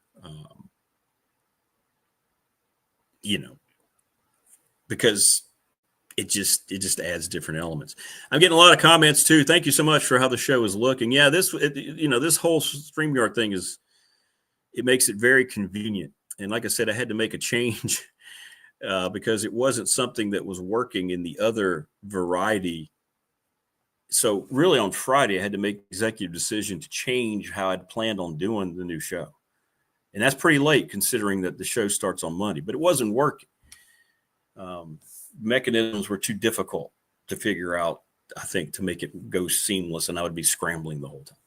So I went with this, and it's made it very convenient. So thank you for all the great comments. And again, thanks to Germaine Frell. Bill Roth scheduled to join us leading off hour number 3. And coming up here, allegedly, in a moment, will be Jen the Gamecock girl. Now, she was flying back from Indianapolis. So that was yesterday afternoon, and I'm hoping she didn't have any problems. I think I'm the most proud of myself because I've been sitting here for, about an hour and 33 minutes, and I've been okay having to, hit the be right back prompt, if you know what I mean. So that's been very, very good. But in any event, if Jen's able to jump on, she will here in just a second. And then we'll finish up with Bill. Tomorrow, the Tuesday edition of the program, also back with us, Marva in Miami. So we get to see all the warmth and struggling weather she deals with when she joins us here on the new platform. Yeah, she doesn't struggle. And I'm extremely excited. I am extremely excited to be able to announce that Mike Burnip is back on the program, and he will join us tomorrow. And we'll finish up with David Smith, the Radford Hall of Famer, right? And looking forward to all those things coming up on the Tuesday show. We're going to try to fill the show with the same types of wonderful people, try to line up guests as we've always had in the past, because if you can get it all in one-stop shopping, it just makes things so much better. Without a question. So, in any event, we're looking forward to all these things as they continue to progress. And like I said in the open, there will be times when you lose power. But again, what this does is give me the ability to upload a stream whenever I'm just home. I can put a thing up on the Facebook page, a little message telling you to join in, right? To join the Facebook page. Go to YouTube now. We'll finish up the show. We can do a live show wherever you want. Might be sitting around on a Saturday. Invite you in. We'll just come in and we'll talk college football, right? And that's what's great about being on YouTube in the format that they offer, because they encourage content. In other words, you can't do too many things on YouTube. You just can't. They want you to do as much as possible. And that's the goal here. That's the goal here as we build this thing. And as I've told you before, again, please subscribe, tell your friends. It's going to be integral in this program making its way on YouTube. Like and subscribe. I say that, I don't want that to sound like it's not a threat, but YouTube makes it pretty clear when you start. They don't support things that aren't getting interaction very long. They give you time to build something, obviously, but they want you to build it and build it correctly. So make sure you do all that. Hit that little like, it's right there, and then subscribe and tell your friends. And again, make sure they know it's free. So subscriptions, I know. It wants us to subscribe. How much is that? No, I'm not charging for premium content here. I just want you to subscribe, and we'll go forward and continue to move forward here on the program. That's all I'm asking. But in any event, thanks to Jermaine for joining us. And again, congratulations to him on being the Sportscaster of the Year. We got 3 of those coming on, right? We had Bill, Mike, and Jermaine here in the first 2 days here on the show. Start out here in the Family Fencing Studios down here in my newly acquired, my newly formatted den. And I'm going to have to interrupt myself right now because I'm telling you, we are extremely excited right now. I got to hang on here. Let me, oh yeah. Let's do this right here. Joining us on the program, she is the First Lady of BDST, is Jen, the Gamecock girl. Hey, how are you, Jennifer? Good morning from the Gamecock condo. This is so fun. What do you think? I love it. Yeah, you like it? Mm-hmm. I love getting ready to see you. Like this whole morning, I've been excited, getting hyped up, getting ready, knowing I would see you, and now it's happening. Well, there you go. Well, I don't know if that's an attraction or not, but you look great as always. And you were in Indy, and you've been doing some big stuff with the band, and this is cool. I've been following you. You think I don't because I don't comment, but I watch what you're doing. I watch you, Jennifer. I don't want that to sound creepy. Well, it's not that exciting, but thank you. No, I was working with Drum Corps. I am a volunteer with Carolina Crown, which is a drum corps. It's not a band, so it's something a little bit different. It's all brass percussion and color guard, and it's students up to the age and including the age of 21. And then they quote unquote age out and move on from the activity. And we had our world championship festivities up in Indianapolis starting Wednesday. So I've been there the last few days, as you saw. I did. And we ended up 5th, and it's international competition, but I think it's Canada and United States mostly. I don't know that there were any other international representation corps, but I'm really proud. Carolina Crown is close to my heart. So it's a really beautiful week. But not quite as close to your heart, or maybe so, than Shane Beamer's Gamecock football. I know they're both right there. Yeah, there we go. There we go. And how does this fit in, huh? How about Virginia Tech and South Carolina in game number 1? And I know you're a big supporter of the Hokies, but now you are the enemy. I actually have a Hokie helmet in here. I should have gotten that down to show you. Did you see mine? Oh, wait. Oh, you have show and tell? What do you have? Yeah. Richie Davis. Look at that. It's a 1974 Tech helmet. Hey, what is Richie going to send me? I don't know. I'm sure I could prompt him. I'm sure he would come up with different things. Yeah, no doubt. No, I'm very, very excited, as you can imagine. I've tried to talk my brother into making the trip, but I think I'm unsuccessful. My brother's electrical engineer, Virginia Tech grad, both masters and bachelors, but I don't think he's going to do it. So I'll be the Jablonski there. You'll be the Jablonski. All right. So we have a lot of Tech people want to know. Let us know about your football team. I mean, how good are they going to be? Everybody's expecting them to take a pretty big jump this year from what I'm seeing. What do you think? I don't know. We don't typically do well when we're overhyped. So I'm very cautious, very cautious. We lost a whole lot of defense, as you know. Dylan Stewart's returning, and he's a beast. And Lenore Sellers is returning on offense. And those two are going to anchor whatever good stuff is happening. A little worried about special teams. We also lost a lot of talent there, and it feels very green, like the most green special teams, I think, that we've had in many years. So right. I don't know, Hokies. I wouldn't say that it's an insurmountable challenge for Virginia Tech, and maybe a better matchup than people think. And we typically do not play very well in our opening game. I'm just going to cite the North Carolina game from 2 years ago, 3. I'm losing track, where we had 9 sacks. We received 9 sacks. 9 sacks, yeah. You're allowed 9 sacks. It was, yes, thank you. And it was the worst experience of my life, which is probably why I'm having difficulty in describing it to you, because I'm still got some PTSD from that. But yeah, we typically don't open well. ODU last year, we really struggled, and we were fortunate to win that game, even though our team grew and really turned out to be a much better team than everyone expected. We certainly did not look like that in the opening game. So I know that game may be more of a game than anybody wants it to be. Are you now firmly entrenched in the Shane Beamer camp that he is the guy that maybe will one day turn this program into one of those 5 or 6 teams that they're always talking about could break through in the always tough SEC.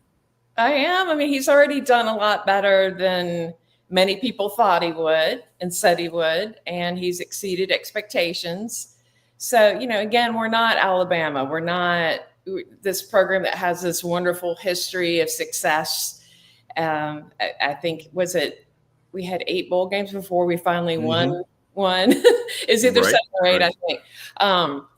So, we're right now kind of a mid-tier SEC team, and I think everybody is happy when we beat Clemson, and now that's happened. So, I think there's certain things we can anchor on and build on and continue to have some growth there. And I think as long as that's happening and there's a feeling of momentum and positive growth, I think people are going to be pretty happy here.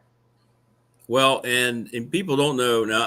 I'd always heard you describe how close you are to where everything happens with the stadium. But when Neil and I were down there for the game when Radford played South Carolina in hoops, we were nice, and Jennifer was very nice to put us up there.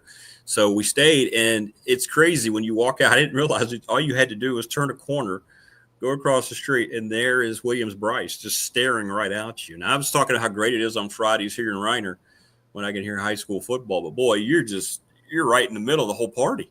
I love it so much. It's a dream come true for me. And I remember when these condos were built, my parents, who have since passed, but my parents were down here visiting, and I was showing them the condos. And I remember my dad said, well, maybe one day you can try to get over there. And when they first were built, they were extremely expensive. So they kind of leveled out a little bit. And then I was able to get one. And it's really special to think of that moment with my parents and think, okay, that worked. I'm here. Hey, that's good. Yeah, absolutely. Absolutely. Well, you've got things, I think, on the uptick. We'll see how they look in the first game. I guess you're going.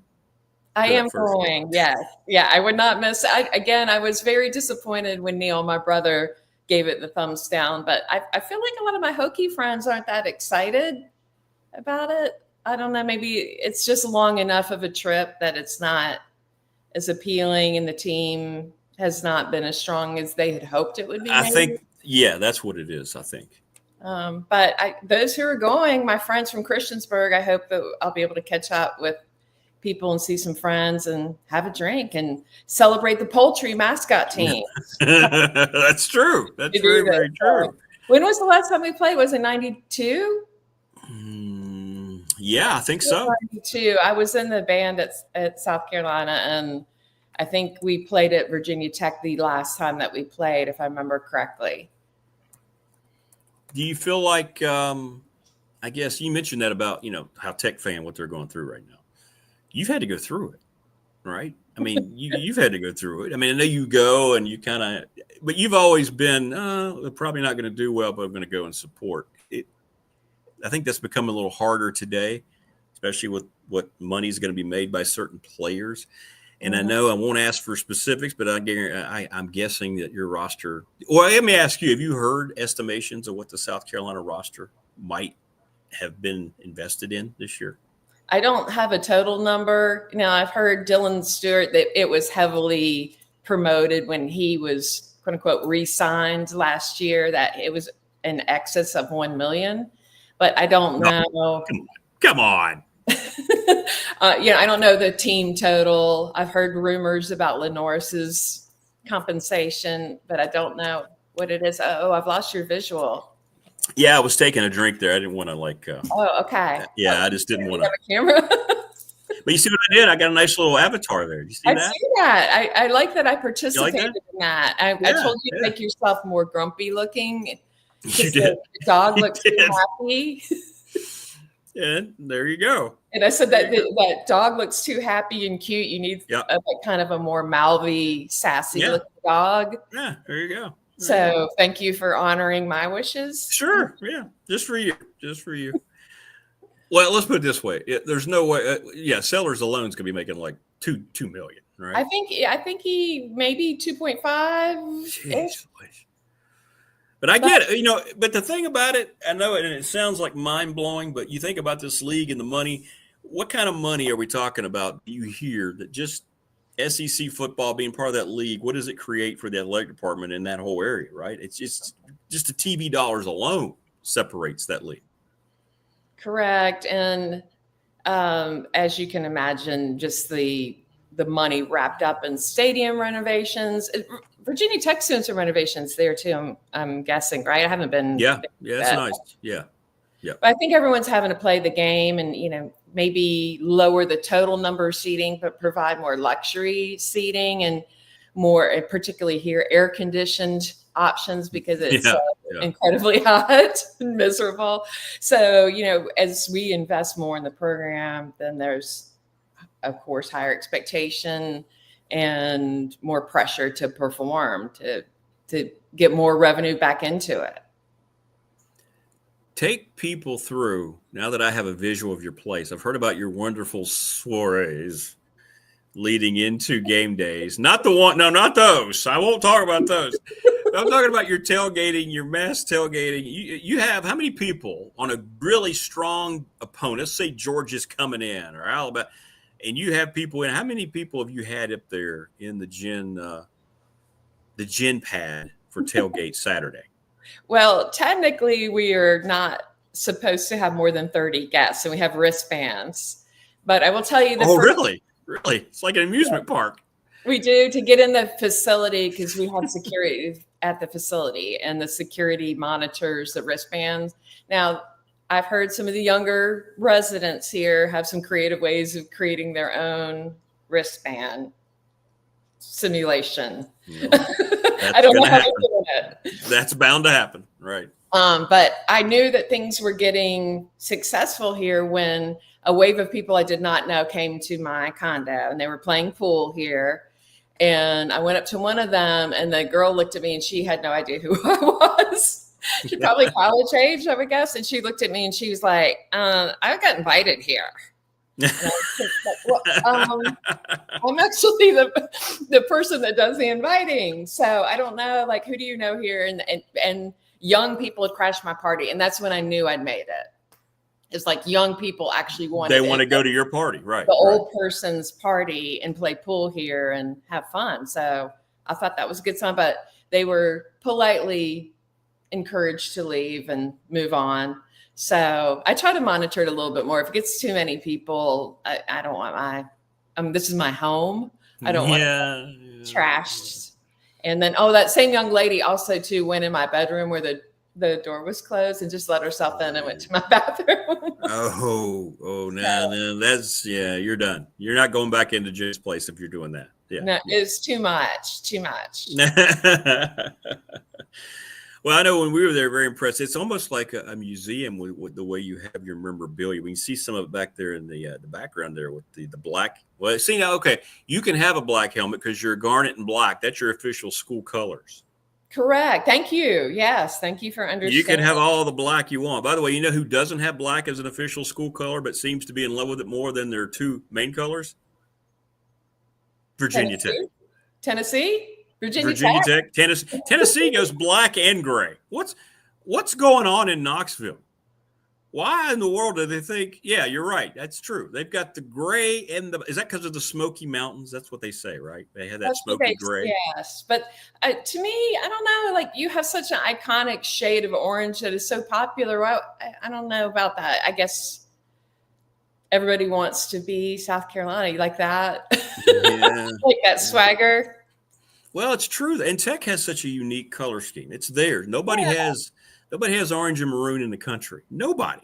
Yeah, I think it's beautiful, and they look great together.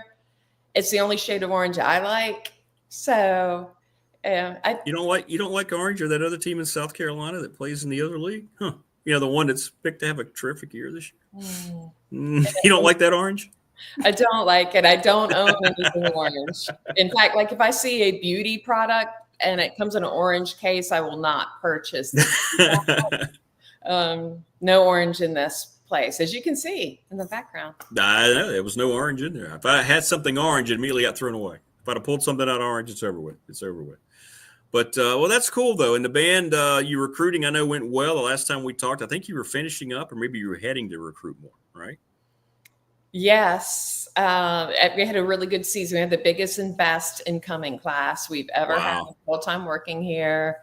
So I'll be employed a little bit longer at the University of South Carolina, which is great. I'm very excited. I love my job so much. Anyone who knows me knows that. I'm very passionate about music and this university and sports. So I'm living a good life right now. And I'm happy to enter yet another year. It's my 24th year, I think. 23rd. Working at the University of South Carolina. So I've been here about the same amount of time, like total years, as I was growing up in Virginia and being up there. So I'm kind of a dual citizen at this point, maybe. Yeah, but every time she like comes in town, I never know she's even here. Like I see her post, I had a great trip back home. Dee, thanks for the reach out. I appreciate that. I'm sure Will got notification you were in town. I'm not sure that he did either. Does that make you feel better? No, I think it makes us both feel worse, to be honest. I think I'm going to be up there this coming weekend for what it's worth. So if you want to get together, there's your meeting. Let us know. Let me know. I'm going to be, I think, Friday through Sunday. So peeps are telling me that South Carolina is an 8-point favorite. What do you think? 8 good? 8 seem low? Everybody look at the ODU game from last year. Sorry, I have a hair in my mouth. Has he not been good at first games? That's all right. See, that's why I do. That's why I have a little avatar in case I need to do things like that. Oh, wait. Maybe I need to just – how did you do that? I don't even know.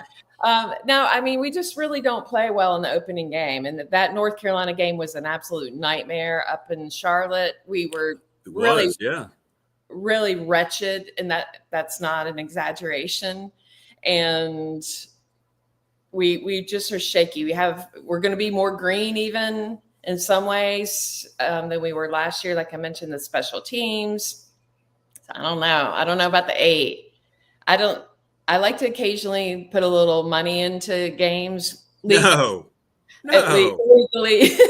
And I don't know if I'd bet the 8, honestly. And I'm just being honest. I want South Carolina to win very much. But you know your team. You know your team and their trends. And I think that's true. Even though the players change, I think certain coaches have a problem with certain types of areas of the season. It sounds like maybe Shane has a little trouble getting his team kickstarted. We do. We tend the trend with him here is that we start off with oh my gosh, what is happening? Holy moly. And then we improve quite a bit as the season progresses. So if there's a time to quote unquote get us, it's the opening game. Look at that. You got a whole little thing there. You like that? See, you like that? I like that. This is so fun. I think you're really going to love this. Congratulations for making this happen for you. I'm really happy and proud of you for doing this. Well, I hope it lasts. I mean, and this is the thing too. And I need, it doesn't matter where people are now. That's what's cool about this too. Like your peeps down there, they may not care about the show, but get them to subscribe because YouTube's been a great host, but they tell you pretty much flat out, they want interaction. If you don't have interaction, all of a sudden you're not necessarily welcome, so that's the way this thing will last. If people subscribe and like and go back and watch and things like that. But you see, it doesn't matter now. I used to get calls and comments all the time that people would be listening and they drove out of the air. They couldn't hear it or they couldn't get the stream to work, the audio stream. But now it's there. You can be anywhere in the world and go back and find this on YouTube and watch the show. And that's what's great. You are worldwide right now, Jennifer. Do you think anybody international is watching right now? Can you see the audience where they're coming from? Maybe I haven't gotten to that point yet. Yeah, I think you can. Okay. Ish, but I don't know. We're all figuring this out. Well, I was a little panicky because you had told me I was flying back from Indianapolis yesterday. Correct. You'd said, okay, we'll do a little test run last night. Well, I didn't want to bother you. I didn't know what time you got. I figured you'd shoot me a text or something. I was like, I bet she got in late. So I didn't want to bug you. I had a little nap when I got back. Yeah, a little nappy. Yeah, well, I kind of figured. Yeah. So I was trying to be courteous. That's all. Just trying to be courteous. Well, I appreciate that because we were out. I'm not kidding here. We were out until 3 a.m. every night I was up there because there's a whole lot of socializing with these things. So yeah. I needed to refuel my energy a bit. Richard says he got up just to see you, by the way, over on the McClellan Chiropractic text line. Does that mean he's going to send me bacon? Well, I would think so. Thank you, Sherry. Sherry says she's loving the new show. Yeah, I mean, why not? I think bacon is. People are asking me if I'm going to eat bacon on the air. I can. I mean, if you want to see that, sure. I would like to see that. Now you got rid of your screen when you took a sip of water or whatever. So you got to get less shy about that. Well, I'll eat on the air. I just didn't want, the whole drinking thing. People probably don't want to see that. But why is drinking different from eating? Well, I mean, it's just it's all going in my beverage is not water, so I don't want product placement. If they want to sponsor me, let's put it this way: everybody knows my chosen beverage. So if it were to happen, people, hey, sponsors, if you're a distributor of this certain carbonated beverage, I mean, I'm your guy. I'm your spokes guy here. Absolutely. Absolutely. In a glass, just pour it in a normal glass until the beverage kicks in. I don't like that.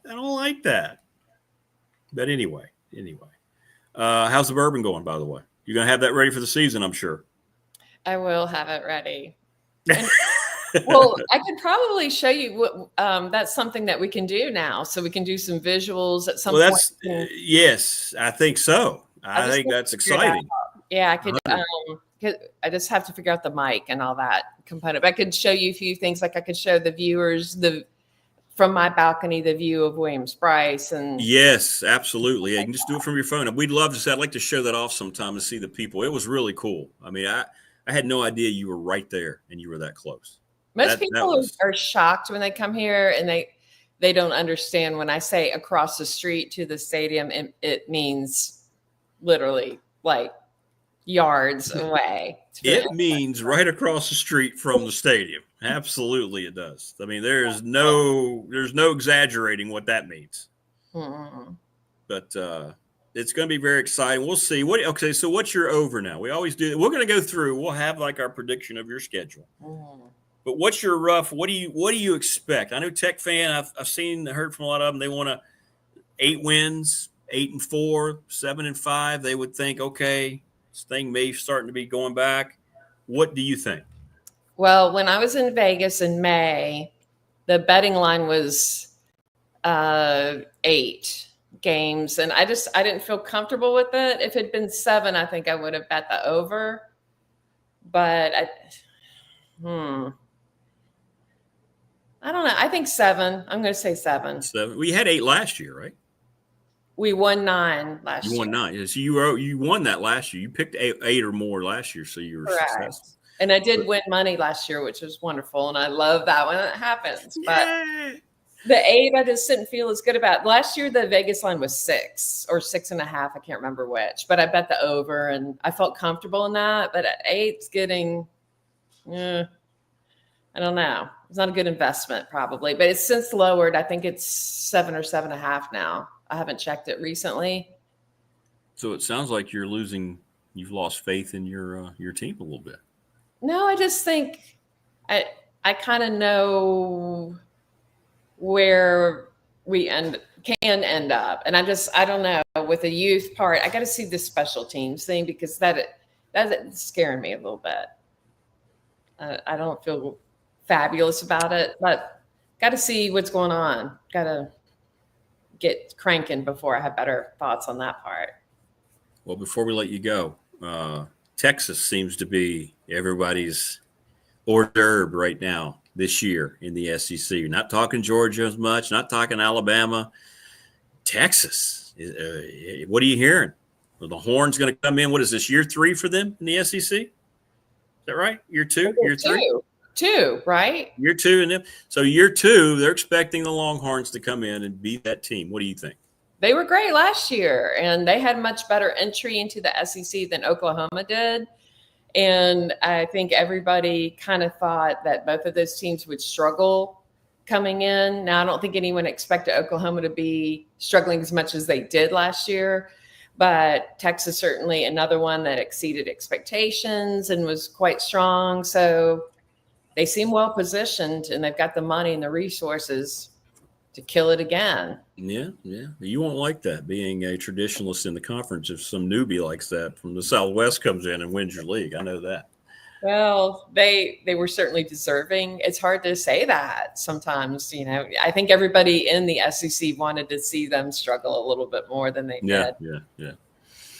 Well, listen, it's great to see you. Thanks for getting up as you were fresh in from your flight from Indianapolis, and couldn't imagine having the show without the First Lady. So thank you so much. And thank you. I have no idea what our plan is, if we're planning to do Fridays or.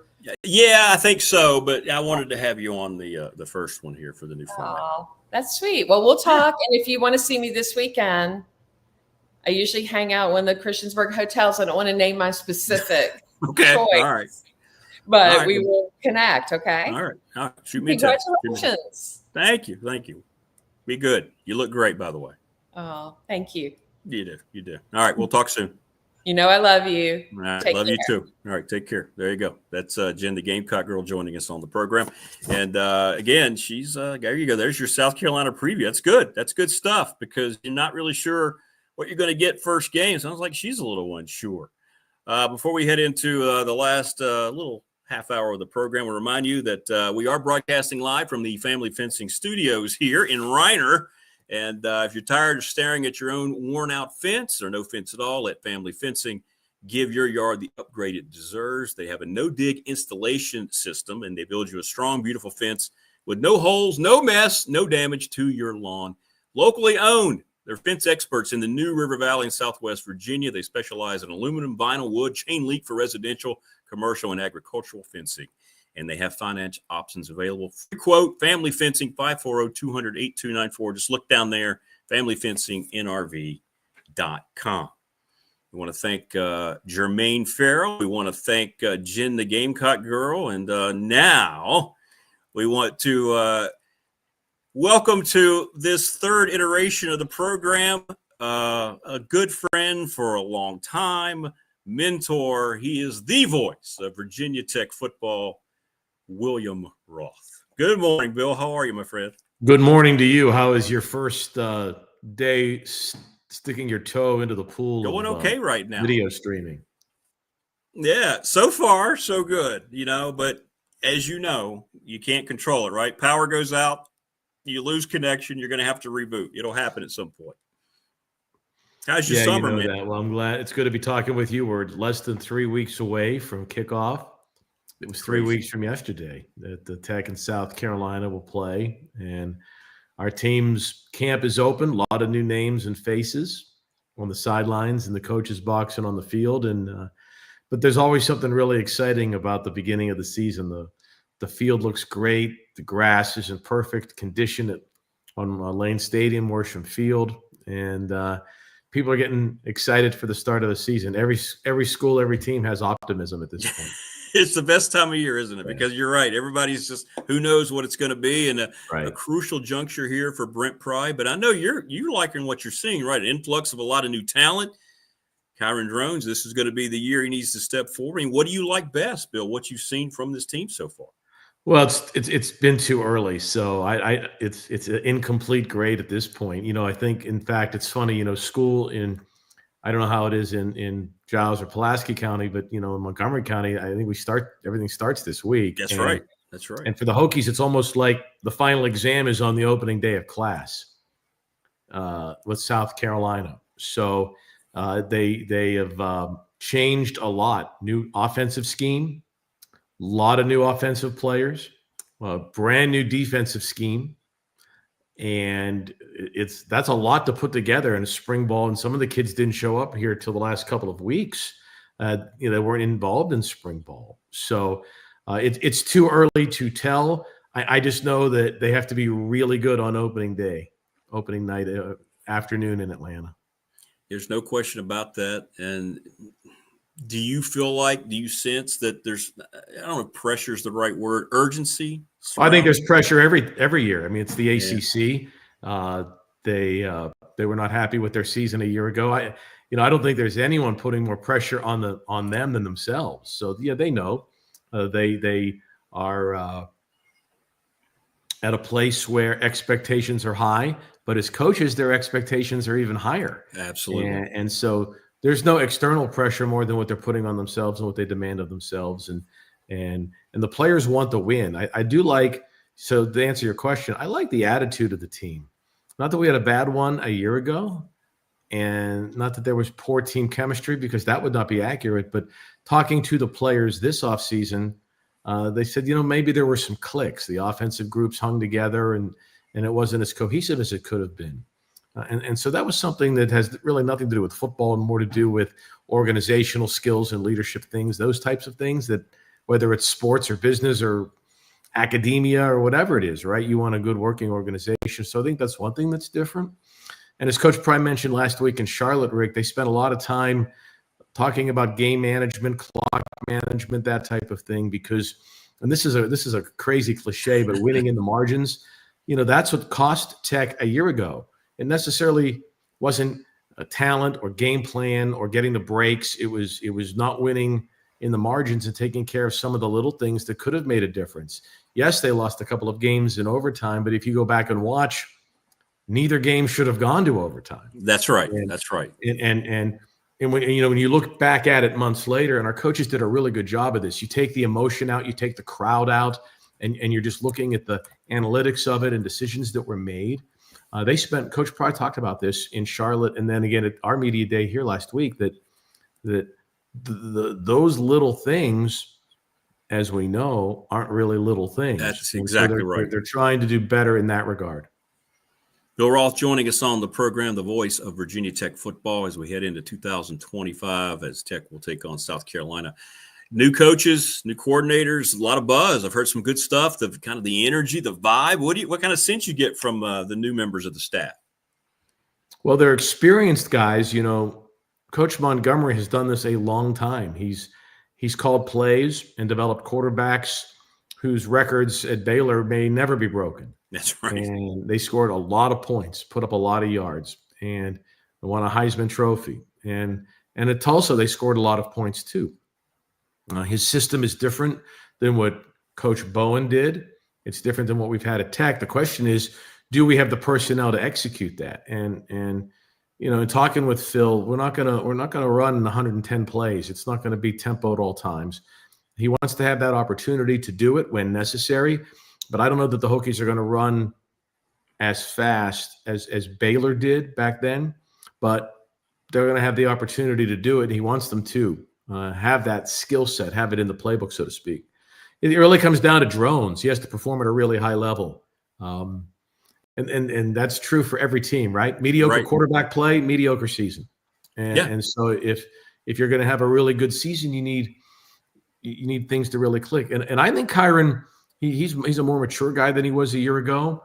And I do think, going back to something that Coach Price said last week, he felt like a year ago that the Hokies were almost reinventing the wheel a lot each week, and that the difference between an experienced play caller, which is what Montgomery is, and what the Hokies had previously, is no matter what a defense does, Phil's already had that happen to him in a game. That's a great point. Right? He's got decades of calling plays and scheming against defenses, and you get a feel for it, just like in anything else, right? The more you do it, the more comfortable you are at handling the challenges that arise in whatever you do. And I think that when Coach Pry was talking about Phil, that's what he was talking about. Like this, in this new format, the more we do it, the more we hope we get it done. Well, that sounds positive. You mentioned Kyron Drones. I mean, is his health now in the positive trend? I know he had some issues the last couple of years. How's he doing health-wise right now? Hadn't been hit yet. Yeah, it's true. Yeah. He didn't make it through last year, and then re-injured in the spring. Keeping him healthy is, that's the new offensive line, which I like there too. I like the new guys we have. The new coach, Coach Moore, is great. Really, really good guy, good coach, proven offensive line coach. So I like what we have there, and I think what that's actually a little bit interesting here is we just. We're 3 weeks out. I think our O-line is set, which I think is good. Wow. So that'll help those guys get some cohesiveness. But there's some new names. I'm really looking forward to watching a Stewart at tailback and watch people try to tackle him. Again, all we had was, we've had a week of practice in Blacksburg. We had Bowling Green tape. Right. He's hard to tackle. Much like Tootin was. and yards after contact are huge, and hopefully he'll be able to bring that. You mentioned the new defensive coordinator. I think Sam's great. He's a really intelligent guy, very articulate, very cerebral as a coach. He brings an NFL kind of mindset to what we're doing. And one of the things that he talked about is positionless defense. You may see somebody who's listed as a linebacker or a defensive end, and then at the snap of the ball, you go, why is he lined up there? I thought so-and-so was a safety. Why is he lined up there?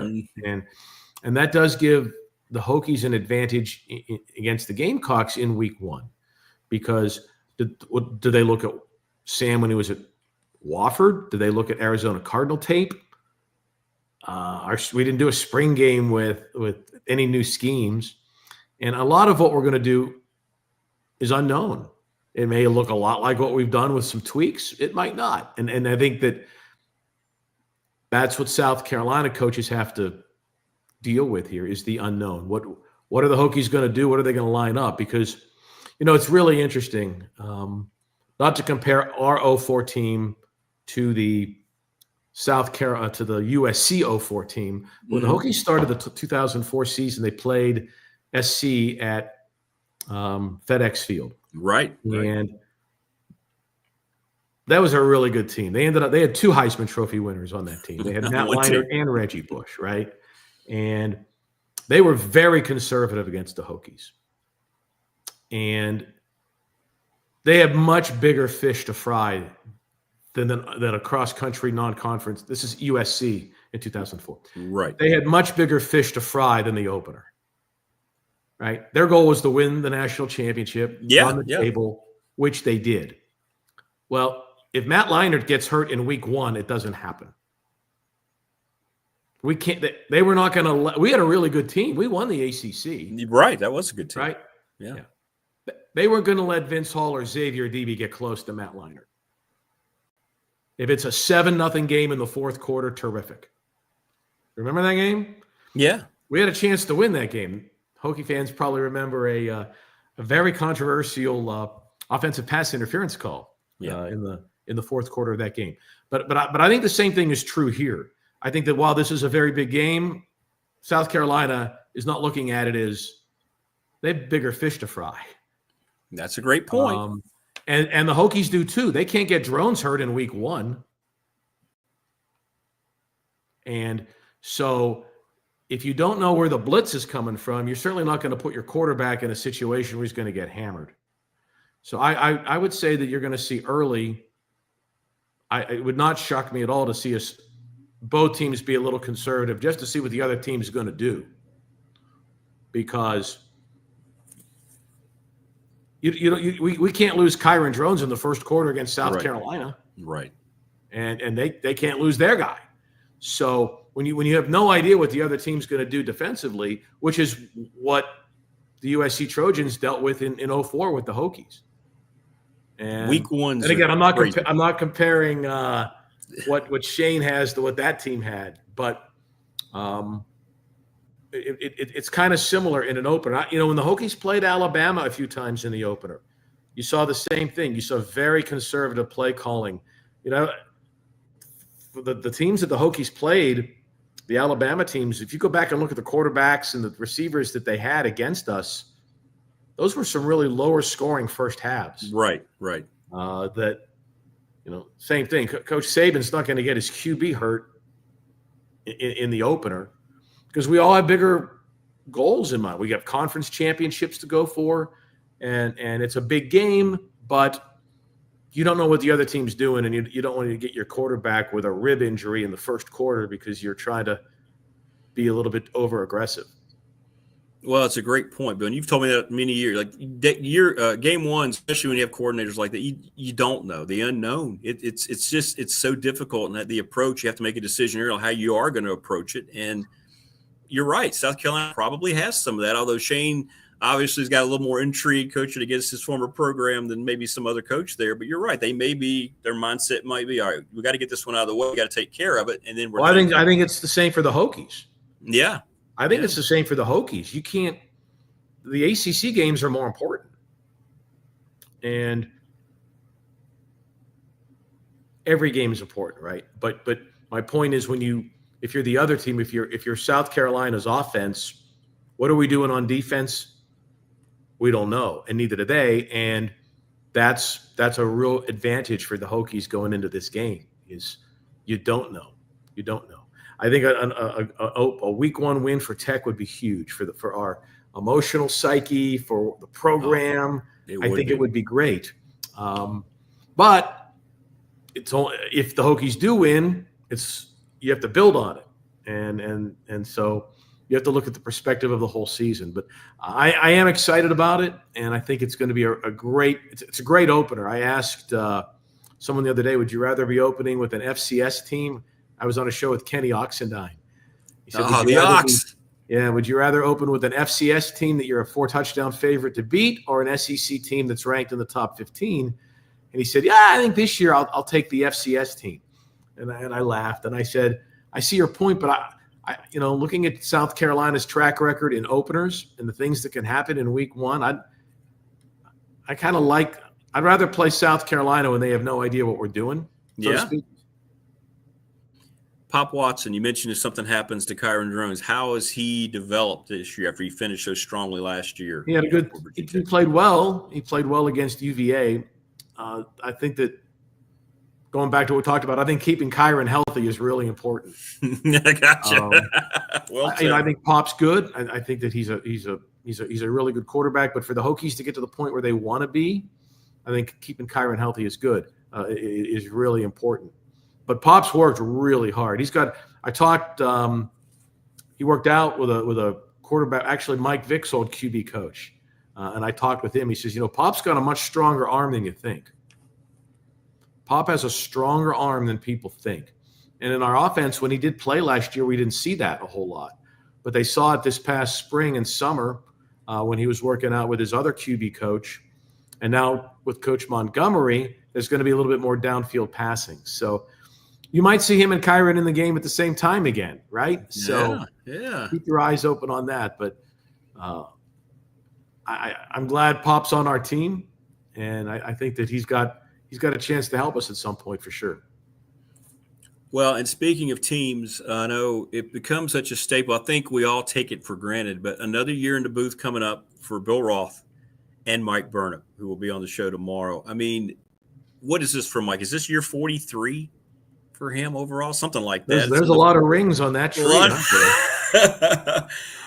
And we'll do this next time. I'd like to get into a deeper dive, but just roughly, what is it about the chemistry? You and Mike, your chemistry is so impeccable. You can talk about Madden and Summerall in the NFL and how they just set them all. What is it about when you knew that you and Mike Burnham were going to be those two guys, that combo? I think Mike gets along well with a fire hydrant. He's got such great magnetism. Everyone loves him. He's terrific, and so everyone gets along with Mike. We spent a lot of time together in the booth. We spent a lot of time together on vacation with our families. We've gone through a lot, highs and lows with our families, and a lot of airplane rides over 30 years together, flying all over the place. And so I get to know him well and his mannerisms and vice versa. And we've been really lucky to have really good teams and great coaches. And we got a really great coach now. Coach Pry is so good to us, and the whole staff is, and the ability to go in and visit and learn about our team, because our job is, Rick, is to tell the story of our guys, and to talk about why they are here, why they're Hokies, what Tech means to them, and everyone has a unique story. Everyone has dozens of stories, and our job, my job is to tell those stories to our fans. And it's just a lot more fun when we win, right? Absolutely. It always is. And not only are you setting forth for football season at Tech, but you're still doing your ESPN work. And of course, the great work each and every year with your kids in the SMA. I know you're very excited about getting that kicked off again. I am. We've got a lot of athletes in our sports media and analytics program also. So I get to see them both on the field and then sitting at a desk in a classroom, which is really fun. It's really nice. Jake Lyman, who did some work with you. Yes. Jake, he's got his own radio show 9 to noon every day in Nashville. Nice. He's still doing the Vanderbilt women's basketball games. He's still working on the Titans NFL broadcasts, but every day, 9 to noon Central Time on the top sports station in Nashville. That's a great gig, and I'm so proud of him. And we've had other people come through, obviously, our program that are on the air with teams and big markets, medium markets. But to see their success and to see them living their dreams is just so fun. It does sound cliche, doesn't it? It does, but it's true, though. Yeah. Nolan Knight won the AP award for the top sportscaster in the Commonwealth of Virginia at the Greenbrier. I remember Nolan walking in here as a freshman. He didn't even shave, right? And he didn't know how to clip on a lavalier mic. He didn't know how to. What is a teleprompter? That's in 2016, and then 9 years later, he's on the stage up at the Greenbrier getting the award, and he's going to do really well. He's going to be doing great. Nicole Gabe got a great job in Fort Myers, and she was doing amazing work, and then she gets hired in Boston, and that's a big market, and she's on the air every day in Boston, and to have our young men and women all over the country living their dreams, it's really, really satisfying for me. It's fun. We're going to have – I have to look at the numbers. We were up over 400 at the end of last year. We'll see what those numbers are once the classes begin here at Tech in a couple of weeks. But we'll have several hundred kids that want to be in front of the camera, behind the camera. Shakir has an amazing job with Turner, right? He's at all the March Madness. Wow. At the studio, helping produce that. The NBA on TNT, the NCAA tournament. He's been in Europe for the last 3 or 4 weeks working on some shows over there. Yeah. And so you never saw him on camera or heard him on the air, but he's just he's an artist behind the camera. And we've got a lot of people like that. Young ladies. Ava Hartzell just got hired by the Vikings. You know how hard it is to get a job? Oh. You graduate college, you get a job in the National Football League as a photographer and graphic artist. That's awesome. Ava, she was a superstar when she set foot on this campus as a freshman 4 years ago. She's from Chicago, and incredible. She works so hard, and she looks at things. She sees the sports world through a camera lens. Yeah. So anyway, I'm really enthused about the type of high achievers that are coming here, Rick. I mean, some of the best young high school journalists, some of the best high school producers, and they've grown up with one of these, right? So they get the medium, and that's where our medium is going. And our job is to help them understand how the business aspect of it works, how to monetize it, how to succeed. Because what's true now may not be true in 10 years. Bet the mortgage on that. So, how to adapt and how to adjust, and it's keeping me fresh too. I'm learning how to think like a 21-year-old, not in a bad way. Right, the good stuff. Yeah. What is the young audience today looking for?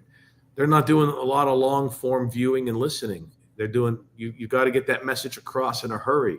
You have to be more precise in your writing. Talking headlines. Yeah, 100%. Well, they couldn't have anybody better leading them through their journey. I love doing it. I get great jobs. I get to hang out with our amazing coaches and players, our incredible fans, and really, really smart young people that are attending at Tech and love Tech as much as we all do. Well, and I want to thank you, by the way. I mentioned it in my piece I did with the Patriot. You've been saying this for 3 years to me. You should just take this thing private, because people are doing. You gave me all these examples, and that's where things are headed. And a lot of this was due to your urging, my friend. Well, if it worked for Dan Patrick and Rich Eisen, it should work for Rick Watson.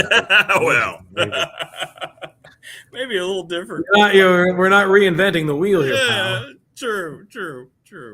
You just got to get 7 or 8 of those $1.4 million sponsors. Correct. You get 7 or 8 of them annually, and then we're good. Then we're floating. Well, listen, thanks so much. I'm very excited to have you part of the program again, and congratulations on all your success. I hope you've been able to. Where's Baxter? How's he doing? Is Baxter good? He's taking a nap. Okay. Don't want to bother him then. It's been a busy day. Yeah, 8 o'clock. Yeah, he's already It's 8:20 Eastern. Yeah, he had his morning walk, and so the Baxter report. We tried to chase a rabbit. Yeah, how'd that go? We didn't catch it again. No. It'll happen. Rabbits and squirrels remain unbeaten. Like opposing defense just when they tried to chase Mike Vick. Yeah, back in the day. Thanks for asking, man. He's sound asleep. Well, listen, man, thank you so much. I know you're traveling right now, and I appreciate you getting up. I had to have you part of the first show. I appreciate it, pal. Good luck with this, and we'll be pulling for you. All right, man. We'll talk to you soon. Appreciate you. There you go. That's the voice of Virginia Tech football, Bill Roth, joining us on the program. And I meant that, Bill's been such a friend and mentor over the years. He gave me my first collegiate gig, speaking of, as he's talking with the SMA, the current students, when I was doing Virginia Tech women's basketball at the time and helping him out with whatever he needed with basketball broadcasts and whatever football. And that was, 98, 99 before the Radford gig. So Bill and I have a large history together. I appreciate him being part of the program. And I really appreciate all of you, as again, the new show is going to run from 6 to 8:30 as we go. Again, I want to thank Family Fencing for sponsoring our studios here. I want to thank McClellan Chiropractic. I've been hearing from a lot of folks in the chat room. Continue to leave comments if you go back and you watch the show again. Again, that's what's great. As Wayne in our chat pointed out, even if you can't make it when it's live right now, you can go back and watch anytime. And please like, subscribe, interact. I'm going to be harping on that for quite a while because that's a major part of, for this thing to have legs to it. Just tell you what I have been told from all the great folks. So make sure you always take the time to please like and subscribe and pass along links to the show. I'll be posting up on our Facebook page. And the plan here is to be here doing the live show from 6 to 8:30 here from the Reiner Family Fencing Studios. And we'll have other things that we can upload. Again, we'll talk more about that with some of our guests here coming up in the near future. And we have a lot of options here to take this thing to, like Bill just said, where it's all headed. Not reinventing the wheel, just trying to reinvent it a little bit from a local and regional standpoint. And it's just a lot of options, a lot of flexibility. And, I'm going to regret saying this, but because I will not regret saying it, but I'm going to probably pay the price for saying it. No technical snafus here in show number 1. No technical snafus. I won't be able to say that as often as I probably want, but this has been terrific, and I want to thank everybody for their encouragement. Please join us, spread the word, and thank you for all the great comments. Todd, thank you so much. Hey, give my best to everybody in Myrtle Beach. Get Myrtle Beach to subscribe, Todd. Randy Thompson, again, I can't thank you enough for all your support. You kept me going and kept me optimistic through the whole spring and summer, when I wasn't really sure if this was ever going to happen. So I owe so much to you. So thank you to everybody. And join us again tomorrow. Again, Marva in Miami tomorrow. Mike Burnip joins us tomorrow. And the Radford Hall of Famer David Smith scheduled on Tuesday. And again, just go to YouTube. This show will be there. You can always go in and watch whenever you want. Share it with people. And it won't go away. If you miss it, not that big a deal. Put us on your stereo in your car, right? You can just listen, and it's easy. They make it easy nowadays, right? You can just go and just do it. So thank everybody again so much for tuning in. Appreciate you greatly. And thanks to all of my guests today. Show number 1. First of all, thanks for Neil for jumping on first hour. Thank you, Neil. And thanks to Germaine Frell from WFXR, Jen the Gamecock Girl, and, of course, the voice of Virginia Tech football, Bill Roth.